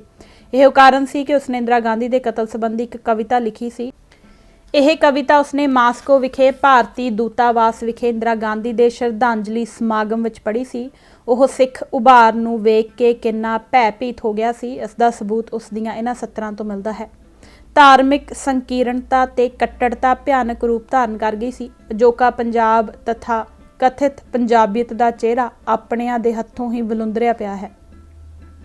ਢੇਰ ਸਾਰਾ ਪਾਣੀ ਪੁਲਾਂ ਹੇਠ ਦੀ ਲੰਘ ਗਿਆ ਹੈ। ਇਸ ਵੇਲੇ ਸਵਾਲਾਂ ਦਾ ਸਵਾਲ ਪੰਜਾਬ ਦੀ ਹਾਲਤ ਨੂੰ ਆਮ ਵਰਗੀ ਹਾਲਤ ਵਿੱਚ ਲਿਆਉਣ ਅਤੇ ਪੰਜਾਬੀ ਲੋਕਾਂ ਲਈ ਅਮਨ ਚੈਨ ਤੇ ਸੁਰੱਖਿਅਤ ਜੀਵਨ ਦੀ ਜਾਮਨੀ ਕਰਨਾ ਹੈ। ਅਜਿਹੀ ਸਥਿਤੀ ਵਿੱਚ ਪੰਜਾਬੀਅਤ ਦੀ ਪਛਾਣ ਸਥਾਪਿਤ ਕਰਨ ਲਈ ਦੋ ਗੱਲਾਂ ਜ਼ਰੂਰੀ ਜਾਪਦੀਆਂ ਹਨ। ਪਹਿਲੀ, ਪੰਜਾਬ ਵਿੱਚ ਇਸ ਪੈਮਾਨੇ ਉੱਤੇ ਇੱਕ ਜਮਹੂਰੀ ਧਰਮ ਨਿਰਪੇਖ ਤੇ ਅਗਾਂਹ ਵਧੂ ਲਹਿਰ ਖੜੀ ਕੀਤੀ ਜਾਵੇ ਜਿਹੜੀ ਪਤਨ ਤੇ ਵਿਨਾਸ਼ ਦੀਆਂ ਸ਼ਕਤੀਆਂ ਨੂੰ ਭਾਂਜ ਦੇ ਸਕੇ। ਕਮਿਊਨਿਸਟ ਲਹਿਰ ਦੇ ਖਾਸੇ ਵਿੱਚ ਸਿਫਤੀ ਤਬਦੀਲੀ। ਪੰਜਾਬ ਅੰਦਰ ਖੱਬੇ ਪੱਖੀ ਵਿਚਾਰਾਂ ਦਾ ਆਗਮਨ 20ਵੀਂ ਸਦੀ ਦੇ ਤੀਜੇ ਦਹਾਕੇ ਦੌਰਾਨ ਹੋਇਆ ਸੀ। ਇਹ ਦੋ ਮਾਰਗਾਂ ਰਾਹੀਂ ਹੋਇਆ। ਇੱਕ, ਕੁਝ ਨਵੀਂ ਉਮਰ ਦੇ ਆਦਰਸ਼ਵਾਦੀ ਤੇ ਇਨਕਲਾਬੀ ਰੁਚੀਆਂ ਵਾਲੇ ਉਤਸ਼ਾਹੀ ਨੌਜਵਾਨ ਜਿਨ੍ਹਾਂ ਨੇ ਆਧੁਨਿਕ ਪੱਛਮੀ ਵਿੱਦਿਆ ਹਾਸਲ ਕੀਤੀ ਹੋਈ ਸੀ, ਰੂਸੀ ਇਨਕਲਾਬ ਦੇ ਅਸਰ ਹੇਠ ਕਮਿਊਨਿਸਟ ਵਿਚਾਰਧਾਰਾ ਵੱਲ ਕੀਲੇ ਗਏ ਸਨ। ਇਹਨਾਂ ਦੇ ਮਨਾਂ ਤੇ ਵਿਚਾਰਾਂ ਉੱਤੇ ਆਧੁਨਿਕ ਪੱਛਮੀ ਵਿੱਦਿਆ ਤੇ ਸੱਭਿਅਤਾ ਦੀ ਪਾਹ ਚੜੀ ਹੋਈ ਸੀ, ਜਿਸ ਦੇ ਸਿੱਟੇ ਵਜੋਂ ਇਹ ਵਰਗ ਧਰਮ ਪ੍ਰਤੀ ਮੂਲ ਰੂਪ ਵਿੱਚ ਪੜਚੋਲਵੀਂ ਤੇ ਨਕਾਰਾਤਮਕ ਦ੍ਰਿਸ਼ਟੀ ਰੱਖਦਾ ਸੀ। ਸੋਹਨ ਸਿੰਘ ਜੋਸ਼ ਤੇ ਸ਼ਹੀਦ ਭਗਤ ਸਿੰਘ ਇਸ ਵਰਗ ਦੇ ਮੋਢੀ ਸਨ। ਦੂਜਾ, ਗਦਰ ਪਾਰਟੀ ਦੇ ਕੁਝ ਮੋਢੀ ਜਿਹੜੇ 1914-15 ਵਿੱਚ ਭਾਰਤ ਅੰਦਰ ਬਸਤੀਵਾਦ ਦਾ ਤਖਤਾ ਪਲਟਾਉਣ ਦੇ ਜਾਂਬਾਜ਼ ਯਤਨਾਂ ਦੇ ਅਸਫਲ ਹੋ ਜਾਣ ਤੋਂ ਬਾਅਦ ਵੀ ਅਮਰੀਕਾ ਵਿੱਚ ਪਾਰਟੀ ਤੇ ਲਹਿਰ ਨੂੰ ਮੁੜ ਜਥੇਬੰਦ ਕਰਨ ਦੀਆਂ ਕੋਸ਼ਿਸ਼ਾਂ ਵਿੱਚ ਲੱਗੇ ਹੋਏ ਸਨ। ਉਹਨਾਂ ਨੇ ਅਮਰੀਕਾ ਅੰਦਰ ਵੱਖ-ਵੱਖ ਦੇਸ਼ਾਂ ਦੇ ਇਨਕਲਾਬੀਆਂ ਨਾਲ ਆਪਣੇ ਵਾਹ ਵਾਸਤੇ ਵਿੱਚੋਂ ਰੂਸੀ ਇਨਕਲਾਬ ਦੇ ਨਾਲੋਂ ਨਾਲ ਦੁਨੀਆ ਦੇ ਹੋਰਨਾਂ ਦੇਸ਼ਾਂ ਅੰਦਰ ਚੱਲ ਰਹੀਆਂ ਇਨਕਲਾਬੀ ਸਰਗਰਮੀਆਂ ਬਾਰੇ ਵੀ ਸੋਝੀ ਹਾਸਲ ਕੀਤੀ ਹੋਈ ਸੀ। ਇਹ ਗਦਰੀ ਘੁਲਾਟੀਏ ਮੂਲ ਰੂਪ ਵਿੱਚ ਸਿੱਖ ਧਰਮ ਦੀ ਸਰਬੱਤ ਦੇ ਭਲੇ ਦੀ ਵਿਚਾਰਧਾਰਾ ਤੇ ਇਸ ਦੀਆਂ ਮਾਨਵਵਾਦੀ ਜਮਹੂਰੀ ਤੇ ਇਨਸਾਫ ਪਸੰਦ ਕਦਰਾਂ ਕੀਮਤਾਂ ਤੋਂ ਪ੍ਰੇਰਿਤ ਸਨ। ਇਸ ਕਰਕੇ ਇਹ ਸੁਭਾਵਿਕ ਤੌਰ ਤੇ ਹੀ ਰੂਸੀ ਇਨਕਲਾਬ ਦੀ ਜਿੱਤ ਤੋਂ ਉਤਸ਼ਾਹਤ ਹੋ ਗਏ ਸਨ ਅਤੇ ਸਿੱਖ ਦ੍ਰਿਸ਼ਟੀਕੋਣ ਤੋਂ ਕਮਿਊਨਿਜ਼ਮ ਦੇ ਹਾਮੀ ਤੇ ਕਦਰਦਾਨ ਬਣ ਗਏ ਸਨ। ਭਾਈ ਸੰਤੋਖ ਸਿੰਘ ਨੂੰ ਸਹਿਜੇ ਹੀ ਇਸ ਵਰਗ ਦਾ ਮੋਢੀ ਕਿਹਾ ਮੰਨਿਆ ਜਾ ਸਕਦਾ ਹੈ। ਭਾਈ ਸੰਤੋਖ ਸਿੰਘ ਨੇ 1926 ਵਿੱਚ ਅਮਰੀਕਾ ਤੋਂ ਵਾਪਸ ਆ ਕੇ ਅੰਮ੍ਰਿਤਸਰ ਤੋਂ ਕਿਰਤੀ ਰਸਾਲਾ ਛਾਪਣਾ ਸ਼ੁਰੂ ਕਰ ਦਿੱਤਾ ਸੀ। ਇਸ ਰਸਾਲੇ ਨੇ ਪੰਜਾਬ ਅੰਦਰ ਖੱਬੇ ਪੱਖੀ ਵਿਚਾਰਾਂ ਦੀ ਜੜ ਲਾਉਣ ਤੇ ਖੱਬੇ ਪੱਖੀ ਲਹਿਰ ਲਈ ਮੁੱਢਲੀ ਜ਼ਮੀਨ ਤਿਆਰ ਕਰਨ ਵਿੱਚ ਨਿਰਣਾਇਕ ਭੂਮਿਕਾ ਨਿਭਾਈ। ਬਾਅਦ ਵਿੱਚ ਜਾ ਕੇ गिरफ्तारियां तो बचे रहे ਜਾਂ जेलों तो रिहा होके आए गदरियां ਦੇ महत्वपूर्ण वर्ग ने भाई संतोख सिंह द्वारा शुरू किए कार्ज ਨੂੰ जारी रखते ते अगे ਵਧਾਉਂਦੇ ਹੋਏ किरती पार्टी कायम की ਅਤੇ सिख धर्म ते कम्यूनिज्म के उद्देश्यों ते असूलों की सेध विच इनकलाबी जनतक जद्दोजहद लामबंद करने के पुरजोर यतन किए। दूजे पासे इस दे नालों नाल आधुनिक विचारां वाले खब्बे पक्षी वर्ग वालों निरोल कम्यूनिस्ट विचारधारा ते आधारित कम्यूनिस्ट पार्टी ते लहर खड़ी करन दे यतन भी बराबर जारी रहे। इन्हां दोवां धारावां विचकार सांझ ते नेड़ता दे नालों नाल वखरेवें ते दूरियां भी बणीਆਂ रहीਆਂ। जिथे पहला वर्ग सिख विरसे ते सभ्याचार नाल अटुट रूप विच जुड़िया होया सी ਅਤੇ कम्यूनिज्म नाल उसदी सांझ दार्शनिक विचारधारक घट राजसी ज़्यादा सी, उत्थे दूजा वर्ग आधुनिकता दा पुजारी होण करके अपने सभ्याचारक विरसे ते रवायतां नूं तिरस्कार दी नज़र नाल वेखदा सी ਅਤੇ पंजाब अंदर धर्म के अंश तो पूर्ण तौर ते मुक्त कम्यूनिस्ट जथेबंदी ते लहर खड़ी करन दी इच्छा ते भावना रखदा सी। सोहन सिंह जोश ने अपनी स्वै जीवनी अंदर हुब के लिखा है कि भाई संतोख सिंह की मौत तो बाद जदों किरती परचे की वागडोर उस दे हत्थां विच आ गई सी तां उसने परचे अंदरों सिख चुन के बाहर कर दिते सन। जोश ने किरती विच सिख धर्म की आलोचना करते कई लेख सुतंतर सिंह बीए दे फर्जी नां हेठ ਅਤੇ इस्लाम की आलोचना करते लेख रुकनदीन के फर्जी नां हेठ छापे सन। सचिंदर नाथ सान्याल जिस दा गदरी बाबियां नाल लगभग 2 दहाके तक बेहद सरगर्म मेल जोल रहा सी, ने अपनी स्वै जीवनी बंदी जीवन विच यह अहम तत्थ उभारिया है कि गदरी बाबे कम्यूनिस्ट फलसफे के विचारधारक पक्ष नाल पूरी तरह सहमत नहीं सन। ਉਹ ਅਧਿਆਤਮਵਾਦ ਨਾਲੋਂ ਟੁੱਟੇ नहीं सन ਅਤੇ ਉਹਨਾਂ ਦੀ ਕਮਿਊਨਿਜ਼ਮ ਨਾਲ ਪ੍ਰਤੀਬੱਧਤਾ ਮੁੱਖ ਤੌਰ ਤੇ ਇਸ ਦੇ ਰਾਜਸੀ ਨਿਸ਼ਾਨਿਆਂ ਤੇ ਪ੍ਰੋਗਰਾਮ ਸਮਾਜਿਕ ਬਰਾਬਰੀ ਤੇ ਇਨਸਾਫ ਤੱਕ ਸੀਮਤ ਸੀ। ਸਾਨੇਵਾਲ ਦੀ ਇਸ ਪ੍ਰਮਾਣਿਕ ਗਵਾਹੀ ਤੋਂ ਇਲਾਵਾ ਕਾਮਰੇਡ ਰਾਮਚੰਦਰ ਜਿਹੜਾ ਸ਼ਹੀਦ ਭਗਤ ਸਿੰਘ ਦਾ ਅਹਿਮ ਸੰਗੀ ਸੀ ਅਤੇ ਉਹਨਾਂ ਵੱਲੋਂ ਰਲ ਕੇ ਬਣਾਈ ਗਈ ਨੌਜਵਾਨ ਭਾਰਤ ਸਭਾ ਦਾ ਬਾਨੀ ਪ੍ਰਧਾਨ ਸੀ, ਨੇ ਵੀ ਆਪਣੀ ਸਵੈ ਜੀਵਨੀ ਵਿੱਚ ਅਧਿਕਾਰਤ ਲਹਿਜੇ ਵਿੱਚ ਦਰਸਾਇਆ ਹੈ ਕਿ ਉਹਨਾਂ ਦੇ ਗਦਰੀ ਬਾਬਿਆਂ ਨਾਲ ਬਹੁਤ ਅਹਿਮ ਸਿਧਾਂਤਕ ਮਤਭੇਦ ਸਨ ਅਤੇ ਕੁਝ ਮੌਕਿਆਂ ਤੇ ਦੋਵਾਂ ਵਰਗਾਂ ਵਿਚਕਾਰ ਤਿੱਖੀ ਅਣਬਣ ਵੀ ਹੁੰਦੀ ਰਹੀ ਸੀ। ਦਹਾਕਾ ਭਰ ਇਹ ਦੋਨੋਂ ਧਾਰਾਵਾਂ ਇੱਕ ਦੂਜੇ ਨਾਲੋਂ ਨਿਖੜ ਕੇ ਇੱਕ ਦੂਜੀ ਨਾਲ ਖਹਿ ਕੇ ਚੱਲਦੀਆਂ ਰਹੀਆਂ। ਬਾਅਦ ਵਿੱਚ ਜਾ ਕੇ ਰੂਸੀ ਕਮਿਊਨਿਸਟ ਪਾਰਟੀ ਦੇ ਅਸਰ ਰਸੂਖ ਤੇ ਦਬਾਅ ਕਾਰਨ ਦੋਵਾਂ ਵਿਚਕਾਰ ਜਥੇਬੰਦਕ ਏਕਤਾ ਹੋ ਗਈ ਸੀ, ਪਰ ਏਕਤਾ ਤੋਂ ਬਾਅਦ ਵੀ ਦੋਵਾਂ ਵਿਚਕਾਰ ਵਖਰੇਵੇਂ ਤੇ ਪਾੜੇ ਲਗਾਤਾਰ ਬਣੇ ਰਹੇ। 1978 ਵਿੱਚ ਬਾਬਾ ਗੁਰਮੁਖ ਸਿੰਘ ਲਲਤੋਂ ਦੀ ਮੌਤ ਦੇ ਨਾਲ ਮੁੱਢਲੀ ਤੇ ਪ੍ਰਮਾਣਿਕ ਗਦਰੀ ਧਾਰਾ ਦਾ ਅੰਤ ਹੋ ਗਿਆ ਸੀ, ਪਰ ਉਦੋਂ ਤੱਕ ਪੰਜਾਬ ਦੀ ਕਮਿਊਨਿਸਟ ਲਹਿਰ ਦੀ ਅੰਗ ਬਣਤਰ ਤੇ ਖਾਸੇ ਅੰਦਰ ਬੁਨਿਆਦੀ ਬਦਲਾਅ ਆ ਚੁੱਕਾ ਸੀ। ਸਿੱਖ ਕਮਿਊਨਿਸਟਾਂ ਦੀ ਪਹਿਲੀ ਪੀੜ੍ਹੀ ਦਾ ਇੱਕ ਉਗੜਵਾਂ ਤੇ ਅਹਿਮ ਲੱਛਣ ਇਹ ਸੀ ਕਿ ਉਹ ਵਿਚਾਰਧਾਰਕ ਪੱਖ ਤੋਂ ਭਲੇ ਹੀ ਸਿੱਖ ਫਲਸਫੇ ਨਾਲ ਅਸਹਿਮਤੀ ਰੱਖਦੇ ਸਨ, ਪਰ ਉਹਨਾਂ ਦੇ ਵੱਡੇ ਵਰਗ ਨੇ ਸਿੱਖੀ ਨਾਲੋਂ ਆਪਣਾ ਸੱਭਿਆਚਾਰਕ ਮੋਹ ਤੇ ਨਾਤਾ ਨਹੀਂ ਤੋੜਿਆ ਸੀ। ਉਹ ਆਪਣੇ ਨਾਵਾਂ ਨਾਲ ਸਿੰਘ ਕੌਰ ਦਾ ਪਿਛੇਤਰ ਲਾਉਣੋਂ ਨਹੀਂ ਖੁੰਝਦੇ ਸਨ। ਉਹਨਾਂ ਚੋਂ ਬਹੁਤੇ ਸਾਬਤ ਸਰੂਪ ਸਨ, ਟਾਵੇਂ ਅੰਮ੍ਰਿਤਧਾਰੀ ਤੇ ਨਿਤਨੇਮੀ ਵੀ ਸਨ। ਉਦੋਂ ਸਿੱਖ ਕਮਿਊਨਿਸਟਾਂ ਅੰਦਰ ਮੋਨੇ ਹੋਣ ਤੇ ਸਿਗਰਟ ਨੋਸ਼ੀ ਕਰਨ ਦਾ ਰੁਝਾਨ ਨਾ ਮਾਤਰ ਹੀ ਸੀ। ਉਹ ਲਗਭਗ ਸਾਰੇ ਸਿੱਖ ਗੁਰੂ ਸਾਹਿਬਾਨ ਵਿੱਚ ਪੂਰਨ ਸ਼ਰਧਾ ਰੱਖਦੇ ਸਨ। ਸ਼੍ਰੀ ਗੁਰੂ ਗ੍ਰੰਥ ਸਾਹਿਬ ਅੱਗੇ ਪੂਰੇ ਅਦਬ ਨਾਲ ਮੱਥਾ ਟੇਕਦੇ ਤੇ ਰੋਜ਼ਮਰਾ ਜੀਵਨ ਅੰਦਰ ਸਿੱਖ ਰਹੋ ਰੀਤਾਂ ਦਾ ਪਾਲਣ ਕਰਦੇ ਸਨ। 70ਵਿਆਂ ਦੇ ਦਹਾਕੇ ਦੇ ਆਰੰਭ ਹੋਣ ਨਾਲ ਹੀ ਕਮਿਊਨਿਸਟਾਂ ਦੀ ਇਸ ਪਹਿਲੀ ਪੀੜ੍ਹੀ ਦੀ ਜਗ੍ਹਾ ਦੂਜੀ ਨੇ ਲੈ ਲਈ ਸੀ। ਤੇਜਾ ਸਿੰਘ ਸੁਤੰਤਰ ਦੀ ਮੌਤ ਦੇ ਨਾਲ ਹੀ ਆਪਣੇ ਸੱਭਿਆਚਾਰਕ ਵਿਰਸੇ ਤੇ ਰਵਾਇਤਾਂ ਨਾਲ ਜੁੜੇ ਹੋਏ ਕਮਿਊਨਿਸਟਾਂ ਦੀ ਅੰਤਮ ਨਿਸ਼ਾਨੀ ਅਲੋਪ ਹੋ ਗਈ ਸੀ। ਕਮਿਊਨਿਸਟਾਂ ਦਾ ਜਿਹੜਾ ਦੂਸਰਾ ਪੋਚ ਅੱਗੇ ਆਇਆ, ਉਸਨੇ ਆਧੁਨਿਕ ਪੱਛਮੀ ਵਿਦਿਆ, ਵਿਚਾਰਧਾਰਾ ਤੇ ਸੱਭਿਆਚਾਰ ਦੇ ਸਾਰੇ ਭੈੜ ਗ੍ਰਹਿਣ ਕੀਤੇ ਹੋਏ ਹਨ। ਉਹ ਆਪਣੀਆਂ ਜੜ੍ਹਾਂ ਨਾਲੋਂ ਟੁੱਟੇ ਹੋਏ ਹਨ, ਆਪਣੇ ਸੱਭਿਆਚਾਰਕ ਵਿਰਸੇ ਤੋਂ ਬੇਮੁਖ ਹਨ ਅਤੇ ਪੱਛਮੀ ਸੱਭਿਆਚਾਰ ਦੇ ਨਿਗਾਰਾਂ ਤੇ ਵਿਕਾਰਾਂ ਦੇ ਵਿਨਾਸ਼ਕਾਰੀ ਪ੍ਰਭਾਵਾਂ ਨਾਲ ਗ੍ਰਹਿਣੇ ਹੋਏ ਹਨ। ਉਹਨਾਂ ਵਿੱਚ ਸ਼ਰਾਬ ਤੇ ਤੰਬਾਕੂ ਨੋਸ਼ੀ ਕਰਨ ਦੀ ਵਾਦੀ ਬੇਹੱਦ ਆਮ ਹੈ। ਉਹ ਸਿੱਖ ਚਿੰਨ੍ਹਾਂ ਦਾ ਮਿੱਥ ਕੇ ਤਿਆਗ ਕਰਦੇ ਤੇ ਇਸ ਉੱਤੇ ਉਚੇਚਾ ਫਖਰ ਮਹਿਸੂਸ ਕਰਦੇ ਹਨ। ਜਿੱਥੇ ਪਹਿਲੀ ਪੀੜ੍ਹੀ ਦੇ ਕਮਿਊਨਿਸਟਾਂ ਵਿੱਚੋਂ ਬਹੁਤੇ ਆਦਰਸ਼ਵਾਦੀ, ਗਹਿਰ ਗੰਭੀਰ ਤੇ ਜ਼ਿੰਮੇਵਾਰ ਯਾਨੀ ਕਿ ਨਿਗਰ ਕਿਰਦਾਰਾਂ ਤੇ ਸ਼ਖਸੀਅਤਾਂ ਦੇ ਮਾਲਕ ਸਨ, ਉੱਥੇ ਨਵੀਂ ਪੀੜ੍ਹੀ ਦੇ ਕਮਿਊਨਿਸਟਾਂ ਵਿੱਚੋਂ ਬਹੁਤੇ ਹੋਛੇ ਤੇ ਹੌਲੇ ਚਰਿੱਤਰ ਵਾਲੇ ਹਨ। ਉਹਨਾਂ ਦੀ ਮਾਰਕਸਵਾਦ ਬਾਰੇ ਸਮਝ ਪੇਤਲੀ ਤੇ ਕੱਚ ਘਰੜ ਹੈ। ਭਾਰਤ ਤੇ ਪੰਜਾਬ ਦੇ ਇਤਿਹਾਸ ਬਾਰੇ ਉਹਨਾਂ ਦਾ ਅਧਿਐਨ ਬੇਹੱਦ ਸਤਹੀ ਸਕੂਲ ਪੱਧਰ ਦੀਆਂ ਪਾਠ ਪੁਸਤਕਾਂ ਤੱਕ ਸੀਮਤ ਹੈ। ਸਿੱਖ ਇਤਿਹਾਸ ਤੋਂ ਤਾਂ ਉਹ ਲਗਭਗ ਕੋਰੇ ਹੀ ਹਨ। ਉਹਨਾਂ ਦਾ ਸਿੱਖ ਧਰਮ ਤੇ ਸਮਾਜ ਪ੍ਰਤੀ ਰਵੱਈਆ ਨਕਾਰਾਤਮਕ ਹੈ। ਪਹਿਲੇ ਕਮਿਊਨਿਸਟਾਂ ਦੀ ਤੁਲਨਾ ਵਿੱਚ ਉਹਨਾਂ ਦੇ ਮਨਾਂ ਅੰਦਰ ਸਿੱਖ ਗੁਰੂ ਸਾਹਿਬਾਨ ਪ੍ਰਤੀ ਸ਼ਰਧਾ ਤੇ ਸਤਿਕਾਰ ਦੀ ਭਾਵਨਾ ਦਾ ਅਭਾਵ ਹੈ, ਜਿਸ ਸਦਕਾ ਉਹਨਾਂ ਦੀਆਂ ਸਫ਼ਾਂ ਅੰਦਰ ਗੁਰਬਾਣੀ ਦਾ ਮਖੌਲ ਉਡਾਉਣ ਅਤੇ ਗੁਰੂ ਸਾਹਿਬਾਨ ਬਾਰੇ ਅਪਮਾਨਜਨਕ ਟਿੱਪਣੀਆਂ ਕਰਨ ਤੇ ਘਟੀਆ ਪੱਧਰ ਦੀ ਬੇਅਦਬੀਪੂਰਨ ਚੁਟਕਲੇਬਾਜ਼ੀ ਕਰਨ ਦਾ ਰੁਝਾਨ ਆਮ ਹੈ। ਇਸ ਸੱਭਿਆਚਾਰਕ ਨਿਗਾਰ ਦੀ ਸ਼ੁੱਧ ਤਸਵੀਰ ਖੱਬੇ ਪੱਖੀ ਲੇਖਕਾਂ ਸਾਹਿਤਕਾਰਾਂ ਦੀਆਂ ਮਹਿਫਲਾਂ ਵਿੱਚੋਂ ਪ੍ਰਗਟ ਹੁੰਦੀ ਹੈ। ਨਕਸਲੀ ਕਵੀ ਪਾਸ਼ ਕਮਿਊਨਿਸਟਾਂ ਦੇ ਇਸ ਵਰਗ ਦਾ ਸੱਚਾ ਪ੍ਰਤੀਨਿਧ ਸੀ।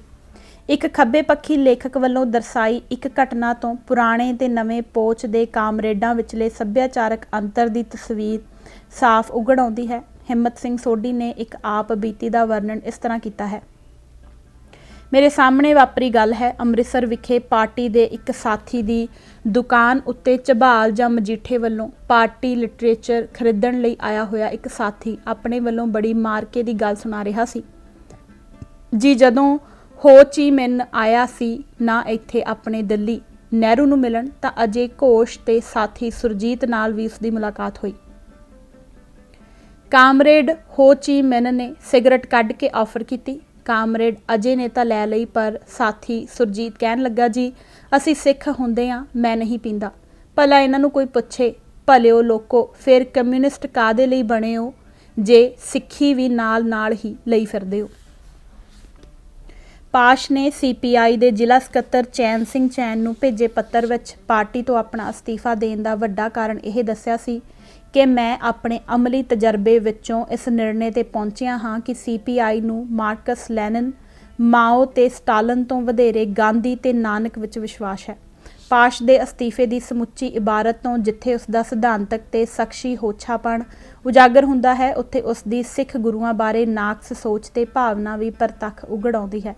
ਪਾਸ਼ ਦੀ ਮੌਤ ਤੋਂ ਬਾਅਦ ਇੰਗਲੈਂਡ ਦੇ ਇੱਕ ਪ੍ਰਵਾਸੀ ਪੰਜਾਬੀ ਬੁੱਧੀਜੀਵੀ ਹਰੀਸ਼ ਮਲਹੋਤਰਾ ਨੇ ਕੱਟੜ ਖੱਬੇ ਪੱਖੀ ਰਾਜਸੀ ਸਾਹਿਤਕ ਪਰਚੇ ਲਲਕਾਰ ਵਿੱਚ ਪਾਸ਼ ਨਾਲ ਬਿਤਾਏ ਕੁਝ ਪਲ ਦੇ ਅਨੁਮਾਨ ਹੇਠ ਲਿਖੇ ਲੇਖ ਵਿੱਚ ਪਾਸ਼ ਵੱਲੋਂ ਸਿੱਖ ਗੁਰੂਆਂ ਦੀ ਸ਼ਾਨ ਦੇ ਖਿਲਾਫ ਕੀਤੀਆਂ ਬੇਹੱਦ ਅਪਮਾਨਜਨਕ ਤੇ ਭੜਕਾਊ ਟਿੱਪਣੀਆਂ ਦਾ ਖੁਲਾਸਾ ਕੀਤਾ ਸੀ। ਸੰਵੇਦਨਸ਼ੀਲ ਸਿੱਖ ਵਿਦਵਾਨ ਅਤੇ ਸ਼ਾਇਰ ਬਲਿਹਾਰ ਸਿੰਘ ਰੰਧਾਵਾ ਨੇ ਇਸ ਉੱਤੇ ਗੁਸੈਲਾ ਪ੍ਰਤੀਕਰਮ ਪ੍ਰਗਟ ਕਰਦੇ ਹੋਏ ਹਰੀਸ਼ ਮਲਹੋਤਰਾ ਨੂੰ ਪਾਸ਼ ਦੇ ਬਹਾਨੇ ਗੁਰੂ ਨਿੰਦਿਆ ਕਰਨ ਦਾ ਦੋਸ਼ੀ ਕਰਾਰ ਦਿੱਤਾ ਸੀ। ਬਲਿਹਾਰ ਸਿੰਘ ਰੰਧਾਵਾ ਦਾ ਇਹ ਲੇਖ ਮਰੇ ਹੋਏ ਪਾਸ਼ ਦੇ ਮੂੰਹੋਂ ਗੁਰੂ ਨਿੰਦਿਆ ਇੱਕ ਸਿੱਖ ਪੱਖੀ ਸਾਹਿਤਕ ਪਰਚੇ ਸਿੱਖ ਪਰਿਵਾਰ ਵਿੱਚ ਛਪਿਆ ਸੀ। ਪਹਿਲੇ ਕਮਿਊਨਿਸਟਾਂ ਚੋਂ ਜ਼ਿਆਦਾਤਰ ਇਨਕਲਾਬੀ ਕਾਜ਼ ਨਾਲ ਤਹਿ ਦਿਲੋਂ ਵਚਨਬੱਧ ਹੁੰਦੇ ਸਨ, ਜਿਸ ਵਜ੍ਹਾ ਕਰਕੇ ਉਹਨਾਂ ਨੂੰ ਪੈਰ ਪੈਰ ਤੇ ਸਥਾਪਿਤ ਨਿਜ਼ਾਮ ਦੀਆਂ ਕਰੋਪੀਆਂ ਝੱਲਣੀਆਂ ਪੈਂਦੀਆਂ ਸਨ। ਸਰਕਾਰੀ ਨਜ਼ਰਾਂ ਤੇ ਫਾਈਲਾਂ ਅੰਦਰ ਉਹਨਾਂ ਨੂੰ ਖਤਰਨਾਕ ਅਪਰਾਧੀ ਗਰਦਾਨਿਆ ਜਾਂਦਾ ਸੀ। ਖੂਫੀਆ ਏਜੰਸੀਆਂ ਵੱਲੋਂ ਉਹਨਾਂ ਦਾ ਲਗਾਤਾਰ ਪਿੱਛਾ ਕੀਤਾ ਜਾਂਦਾ ਤੇ ਉਹਨਾਂ ਦੀ ਹਰ ਸਰਗਰਮੀ ਦੀ ਸੂਹ ਰੱਖੀ ਜਾਂਦੀ ਸੀ। ਜਦੋਂ ਹੀ ਹਕੂਮਤ ਨੂੰ ਉਹਨਾਂ ਤੋਂ ਕੋਈ ਖਤਰਾ ਮਹਿਸੂਸ ਹੁੰਦਾ, ਉਹਨਾਂ ਦੇ ਗ੍ਰਿਫਤਾਰੀ ਵਾਰੰਟ ਜਾਰੀ ਕਰ ਦਿੱਤੇ ਜਾਂਦੇ ਸਨ।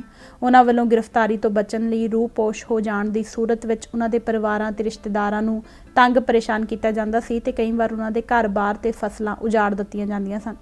ਗ੍ਰਿਫਤਾਰੀ ਦੀ ਸੂਰਤ ਵਿੱਚ ਉਹਨਾਂ ਉੱਤੇ ਘੋਰ ਤਸ਼ੱਦਦ ਕੀਤਾ ਜਾਂਦਾ ਸੀ ਅਤੇ ਜੇਲ੍ਹਾਂ ਅੰਦਰ ਵੀ ਬਹੁਤ ਭੈੜਾ ਸਲੂਕ ਕੀਤਾ ਜਾਂਦਾ ਸੀ। ਕਮਿਊਨਿਸਟ ਵਿਚਾਰਾਂ ਵਾਲੇ ਜਾਂ ਕਮਿਊਨਿਸਟਾਂ ਨਾਲ ਹਮਦਰਦੀ ਰੱਖਣ ਵਾਲੇ ਵਿਅਕਤੀਆਂ ਨੂੰ ਸਰਕਾਰੀ ਨੌਕਰੀ ਦੇਣ ਤੋਂ ਇਨਕਾਰ ਕਰ ਦਿੱਤਾ ਜਾਂਦਾ ਸੀ ਅਤੇ ਜੇਕਰ ਨੌਕਰੀ ਦੌਰਾਨ ਕਿਸੇ ਉੱਤੇ ਕਮਿਊਨਿਸਟ ਜਾਂ ਕਮਿਊਨਿਸਟ ਪੱਖੀ ਹੋਣ ਦਾ ਜਰਾ ਜਿੰਨਾ ਵੀ ਸ਼ੱਕ ਹੋ ਜਾਂਦਾ ਤਾਂ ਉਸ ਨੂੰ ਤੁਰੰਤ ਨੌਕਰੀ ਤੋਂ ਬਰਖਾਸਤ ਕਰ ਦਿੱਤਾ ਜਾਂਦਾ ਸੀ। ਉਸ ਵੇਲੇ ਕਮਿਊਨਿਸਟਾਂ ਦਾ ਜੀਵਨ ਇਸ ਤਰ੍ਹਾਂ ਦਾ ਸੀ। ਪਰੰਤੂ ਸਮਾਂ ਪੈਣ ਨਾਲ ਕਮਿਊਨਿਸਟਾਂ ਦੇ ਇਨਕਲਾਬੀ ਕਿਰਦਾਰ ਨੂੰ ਖੋਰਾ ਪੈਣਾ ਸ਼ੁਰੂ ਹੋ ਗਿਆ। ਉਹਨਾਂ ਦੀ ਇਨਕਲਾਬ ਨਾਲ ਵਚਨਬੱਧਤਾ ਦਿਨੋਂ ਦਿਨ ਕਮਜ਼ੋਰ ਹੁੰਦੀ ਚਲੀ ਗਈ। ਇਸ ਦਾ ਪਰਛਾਵਾਂ ਉਹਨਾਂ ਦੇ ਵਿਅਕਤੀਗਤ ਕਿਰਦਾਰ ਅਤੇ ਸਮਾਜੀ ਤੇ ਰਾਜਸੀ ਵਿਹਾਰ ਉੱਤੇ ਪੈਣਾ ਸੁਭਾਵਿਕ ਸੀ। ਜਿਸ ਹਿਸਾਬ ਨਾਲ ਉਹਨਾਂ ਵਿੱਚੋਂ ਇਨਕਲਾਬੀ ਮਾਦਾ ਘਟਦਾ ਤੇ ਖਤਮ ਹੁੰਦਾ ਗਿਆ, ਉਸੇ ਹਿਸਾਬ ਨਾਲ ਉਹਨਾਂ ਪ੍ਰਤੀ ਸਥਾਪਤੀ ਦੇ ਵਤੀਰੇ ਵਿੱਚ ਨਰਮੀ ਆਉਂਦੀ ਗਈ। ਹੌਲੀ-ਹੌਲੀ ਸਰਕਾਰ ਨੂੰ ਉਹਨਾਂ ਵਿੱਚੋਂ ਖਤਰਨਾਕ ਅਪਰਾਧੀਆਂ ਦੀ ਥਾਵੇਂ ਉਪਯੋਗੀ ਭਾਈਵਾਲਾਂ ਦੀਆਂ ਸੂਰਤਾਂ ਨਜ਼ਰ ਆਉਣ ਲੱਗ ਪਈਆਂ। ਰਾਜ ਦੀਆਂ ਕਰੋਪੀਆਂ ਦੀ ਜਗ੍ਹਾ ਨਜ਼ਰ-ਏ-ਇਨਾਇਤ ਕਿਰਪਾ ਦ੍ਰਿਸ਼ਟੀ ਨੇ ਲੈ ਲਈ।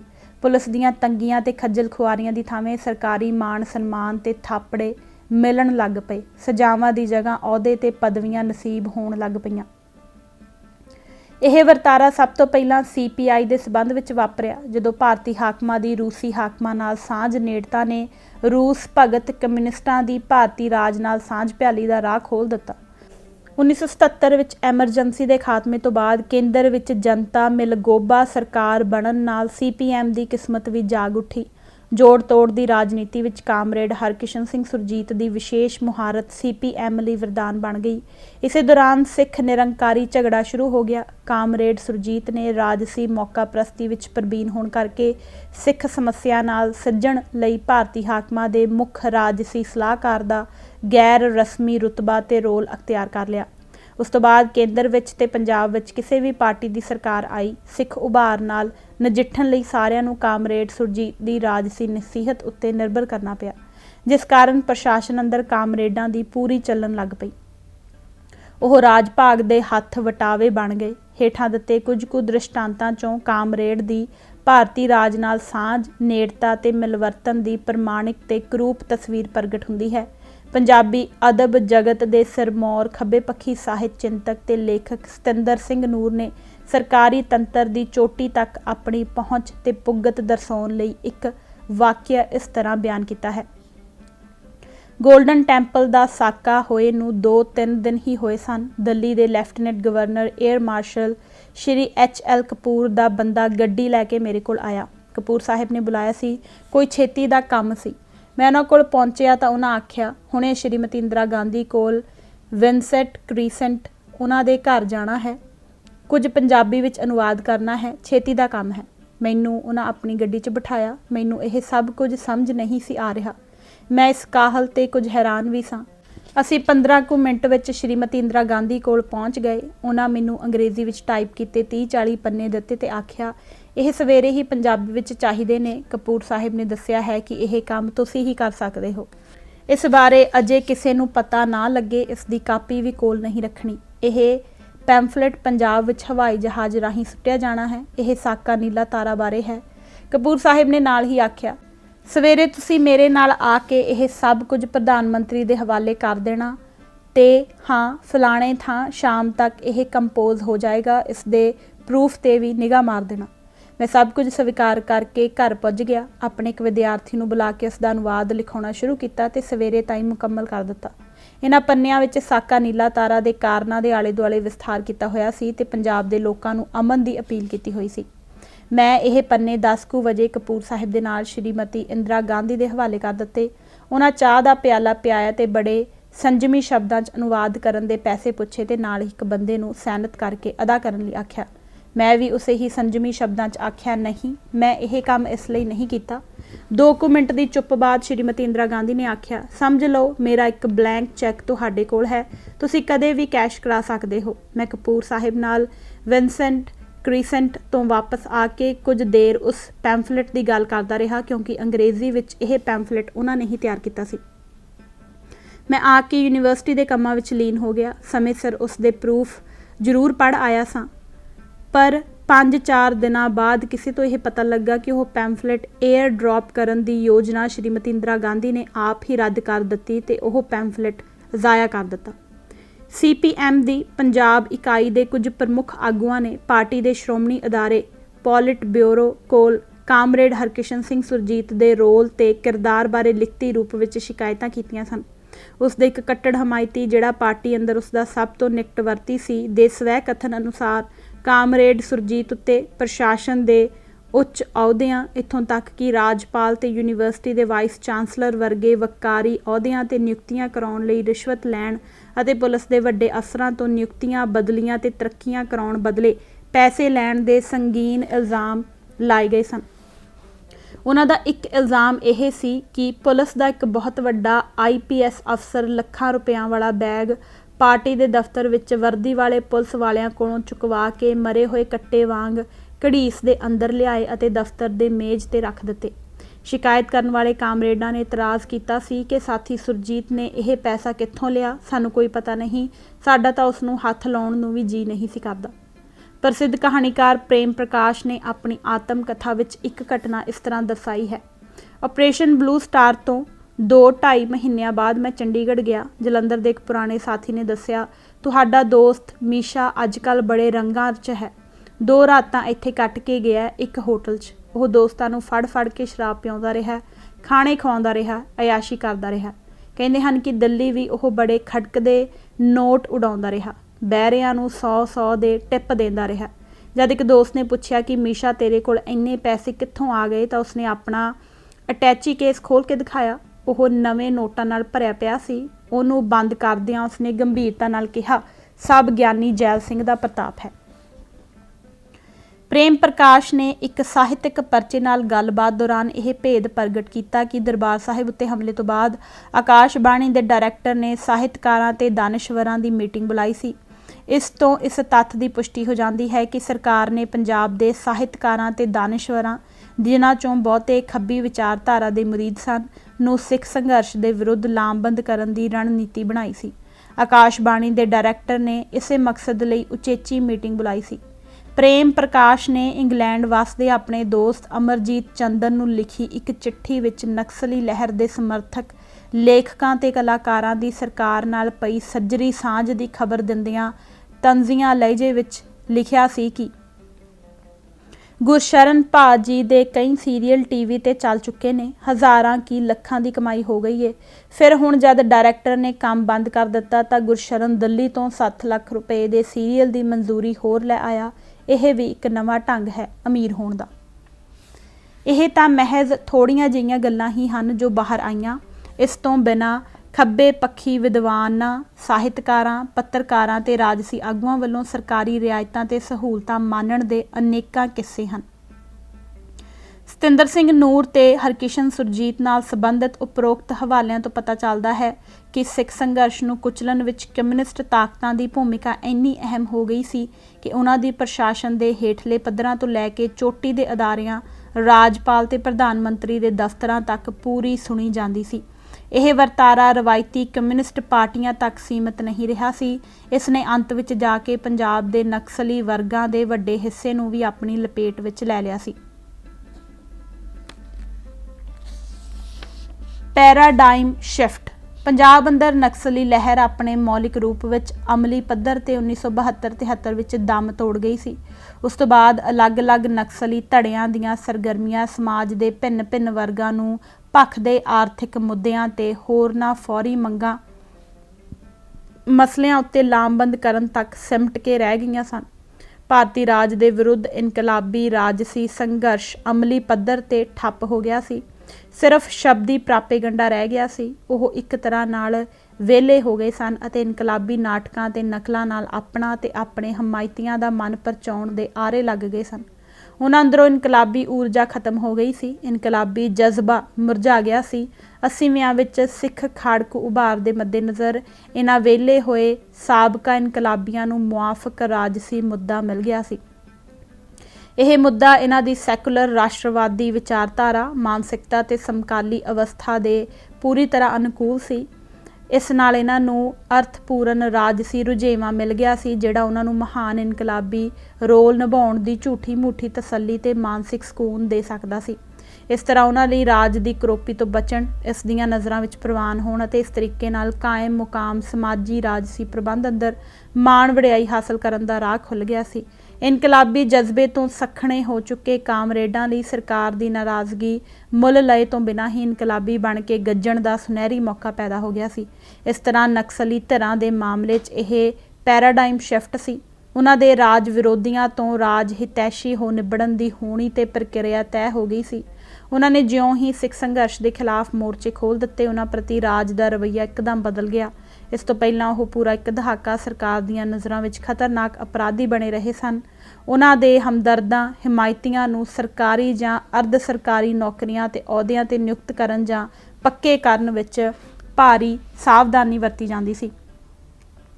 ਇਸ ਵਾਸਤੇ ਪੁਲਿਸ ਵੱਲੋਂ ਚੰਗੇ ਚਾਲ ਚੱਲਣ ਦਾ ਸਰਟੀਫਿਕੇਟ ਜ਼ਰੂਰੀ ਸਮਝਿਆ ਜਾਂਦਾ ਸੀ, ਜਿਹੜਾ ਉਹਨਾਂ ਸਮਿਆਂ ਵਿੱਚ ਹਾਸਲ ਕਰਨਾ ਇੰਨਾ ਸੌਖਾ ਨਹੀਂ ਸੀ। ਉਹਨਾਂ ਨੂੰ ਹਥਿਆਰਾਂ ਦੇ ਲਾਇਸੈਂਸ ਮੁਹੱਈਆ ਕਰਨ ਬਾਰੇ ਤਾਂ ਸੋਚਿਆ ਵੀ ਨਹੀਂ ਜਾ ਸਕਦਾ ਸੀ। ਗੱਲ ਕੀ ਰਾਜ ਵੱਲੋਂ ਉਹਨਾਂ ਨਾਲ ਕਿਸੇ ਵੀ ਕਿਸਮ ਦਾ ਲਿਹਾਜ਼ ਕਰਨ ਦੀ ਕੋਈ ਉਮੀਦ ਤੇ ਸੰਭਾਵਨਾ ਨਹੀਂ ਹੁੰਦੀ ਸੀ। पर जदों नक्सलियां ने सरकार विरुद्ध राजसी संघर्ष का पैंतड़ा ठप कर दिता ते सिख संघर्ष विरुद्ध जहरीले भंडी प्रचार के मोर्चे खोल दिते तां दिनां अंदर ही राज नाल उन्हां दी समीकरण विच सिफती बदला आ गया। दाखलियां, नौकरियां ते नियुक्तियां आदि दे मामले विच उन्हां नूं शक दी निगाह नाल वेखण दी बजाए पसंदी दी नज़र नाल वेख्या जाण लग पिया। नौकरियां, नियुक्तियां ते तरक्कियां तो लैके उन्हां उत्ते ਸਾਹਿਤਕ इनामां सन्मानां दी वर्खा होनी शुरू हो गई। उन्हां नूं हर जगह विशेष तरजीह दित्ती जाण लग पई। सिट्टे वजों विद्यक संस्थावां ते पत्रकारी दे खेत्र तो लैके ਸਾਹਿਤ ते कला नाल संबंधित सरकारी इदारियां अंदर खब्बे पखियां दी ही तूती बोलण लग पई।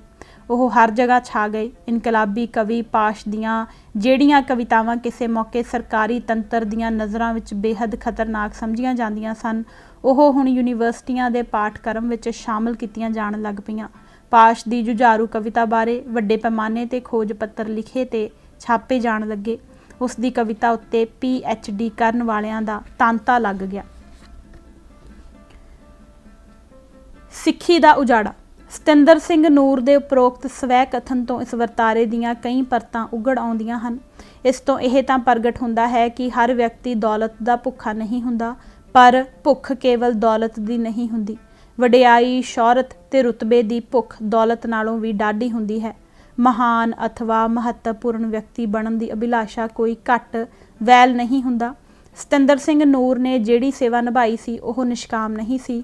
ਉਸ ਦਾ ਉਸ ਨੂੰ ਜੋ ਫਲ ਮਿਲਿਆ ਉਹ ਕਿਸੇ ਦੌਲਤ ਨਾਲੋਂ ਘੱਟ ਨਹੀਂ ਸੀ। ਇਸ ਨਾਲ ਉਸ ਨੂੰ ਜਿਹੜਾ ਰੁਤਬਾ ਤੇ ਤਾਕਤ ਨਸੀਬ ਹੋਈ, ਉਸ ਨੇ ਪੰਥ ਤੇ ਪੰਜਾਬ ਦਾ ਬਹੁਤ ਨੁਕਸਾਨ ਕੀਤਾ। ਸਾਹਿਤ, ਕਲਾ ਤੇ ਸੱਭਿਆਚਾਰ ਨਾਲ ਸੰਬੰਧਿਤ ਅਨੇਕਾਂ ਹੀ ਸੰਸਥਾਵਾਂ ਤੇ ਕਮੇਟੀਆਂ ਦੀ ਕਮਾਨ ਉਸ ਦੇ ਹੱਥਾਂ ਵਿੱਚ ਆ ਗਈ ਸੀ, ਜਿਸ ਨਾਲ ਉਸਨੇ ਉਹੀ ਕੀਤਾ ਜੋ ਸਥਾਪਤ ਤਾਕਤਾਂ ਨੇ ਚਾਹਿਆ। ਉਸਨੇ ਆਪਣੇ ਜੋਟੀਦਾਰਾਂ ਤੇ ਸੇਵਕਾਂ ਦਾ ਇੱਕ ਅਜਿਹਾ ਜਥਾ ਕਾਇਮ ਕੀਤਾ ਜਿਹੜਾ ਉਸ ਦੀਆਂ ਇੱਛਾਵਾਂ ਉੱਤੇ ਫੁੱਲ ਚੜਾਉਣ ਲਈ ਹਮੇਸ਼ਾ ਤਤਪਰ ਹੁੰਦਾ ਸੀ। ਇਸ ਦੀ ਮਦਦ ਨਾਲ ਉਸਨੇ ਪਤਾ ਨਹੀਂ ਕਿੰਨੇ ਸੈਮੀਨਾਰ ਤੇ ਵਿਚਾਰ ਗੋਸ਼ਟੀਆਂ ਕੀਤੀਆਂ, ਪਤਾ ਨਹੀਂ ਕਿੰਨੇ ਥਾਵਾਂ ਉੱਤੇ ਜਾ ਕੇ ਭਾਸ਼ਣ ਦਿੱਤੇ, ਕਿੰਨੇ ਖੋਜ ਪੱਤਰ ਲਿਖੇ ਤੇ ਲਿਖਵਾਏ, ਕਿੰਨੇ ਇਨਾਮ ਸਨਮਾਨ ਹਾਸਲ ਕੀਤੇ ਤੇ ਹੋਰਨਾਂ ਨੂੰ ਦਿਵਾਏ। ਆਪਣੀ ਤਾਕਤ ਤੇ ਅਸਰ ਰਸੂਖ ਨਾਲ ਪਤਾ ਨਹੀਂ ਆਪਣੇ ਕਿੰਨੇ ਬੰਦੇ ਅਹਿਮ ਅਸਾਮੀਆਂ ਤੇ ਅਹੁਦਿਆਂ ਤੇ ਬਿਰਾਜਮਾਨ ਕੀਤੇ। 1984 ਦੇ ਘੱਲੂਘਾਰੇ ਤੋਂ ਬਾਅਦ ਉਸਨੇ ਕੁਝ ਸਮੇਂ ਲਈ ਵਿਸ਼ੇਸ਼ ਮਿਸ਼ਨ ਤਹਿਤ ਕੌਮੀ ਏਕਤਾ ਨਾਂ ਦੇ ਇੱਕ ਸ਼ੱਕੀ ਜਿਹੇ ਪਰਚੇ ਦੇ ਸੰਪਾਦਕ ਰਾਜਿੰਦਰ ਸਿੰਘ ਭਾਟੀਆ, ਜਿਸ ਦੀਆਂ ਦਿੱਲੀ ਦਰਬਾਰ ਨਾਲ ਸਾਂਝਾਂ ਜੱਗ ਜ਼ਾਹਿਰ ਸਨ ਅਤੇ ਜਿਸ ਦਾ ਸਮੁੱਚਾ ਯਤਨ ਪੰਥਕ ਚੇਤਨਾ ਨੂੰ ਗੁੰਮਰਾਹ ਕਰਨ ਉੱਤੇ ਲੱਗਾ ਹੋਇਆ ਸੀ, ਨਾਲ ਹੱਥ ਵਟਾਇਆ। ਉਸਨੇ ਬਾਬਾ ਵਿਰਸਾ ਸਿੰਘ ਦੀ ਚੌਂਕੀ ਵੀ ਭਰੀ ਅਤੇ ਉਸ ਦੇ ਡੇਰੇ ਗੋਬਿੰਦ ਸਦਨ ਦੀਆਂ ਸਿੱਖ ਵਿਰੋਧੀ ਬੌਧਿਕ ਸਰਗਰਮੀਆਂ ਵਿੱਚ ਹੱਥ ਵਟਾਇਆ। ਉਸ ਦਾ ਤੇ ਉਸ ਦੇ ਬੌਧਿਕ ਜੋਟੀਦਾਰਾਂ ਸੇਵਕਾਂ ਦਾ ਸਾਰਾ ਜ਼ੋਰ ਸੱਭਿਆਚਾਰਕ ਵੰਨ ਸੁਵੰਨਤਾ ਦੀ ਵਿਆਖਿਆ ਭਾਰਤੀ ਕੌਮ ਤੇ ਸੈਕੂਲਰ ਰਾਸ਼ਟਰਵਾਦ ਦੇ ਤਸੱਵਰੀ ਚੌਕਟੇ ਵਿੱਚ ਰੱਖ ਕੇ ਕਰਨ ਤੇ ਲੱਗਾ ਰਿਹਾ। ਉਹਨਾਂ ਨੇ ਵਿਸ਼ੇਸ਼ਤਾ ਦੀ ਭਾਸ਼ਾ ਦੇ ਖਿਲਾਫ ਬੌਧਿਕ ਮਾਹੌਲ ਤੇ ਰੌਂ ਪੈਦਾ ਕਰਨ ਦੇ ਉਚੇਚੇ ਯਤਨ ਕੀਤੇ। ਇਸ ਢੰਗ ਨਾਲ ਸਿੱਖ ਕੌਮ ਦੀ ਵਿਲੱਖਣਤਾ ਤੇ ਸੁਤੰਤਰਤਾ ਦੀ ਚੇਤਨਾ ਨੂੰ ਢਾਹ ਲਾਉਣ ਦੀਆਂ ਅਥਾਹ ਕੋਸ਼ਿਸ਼ਾਂ ਕੀਤੀਆਂ ਗਈਆਂ।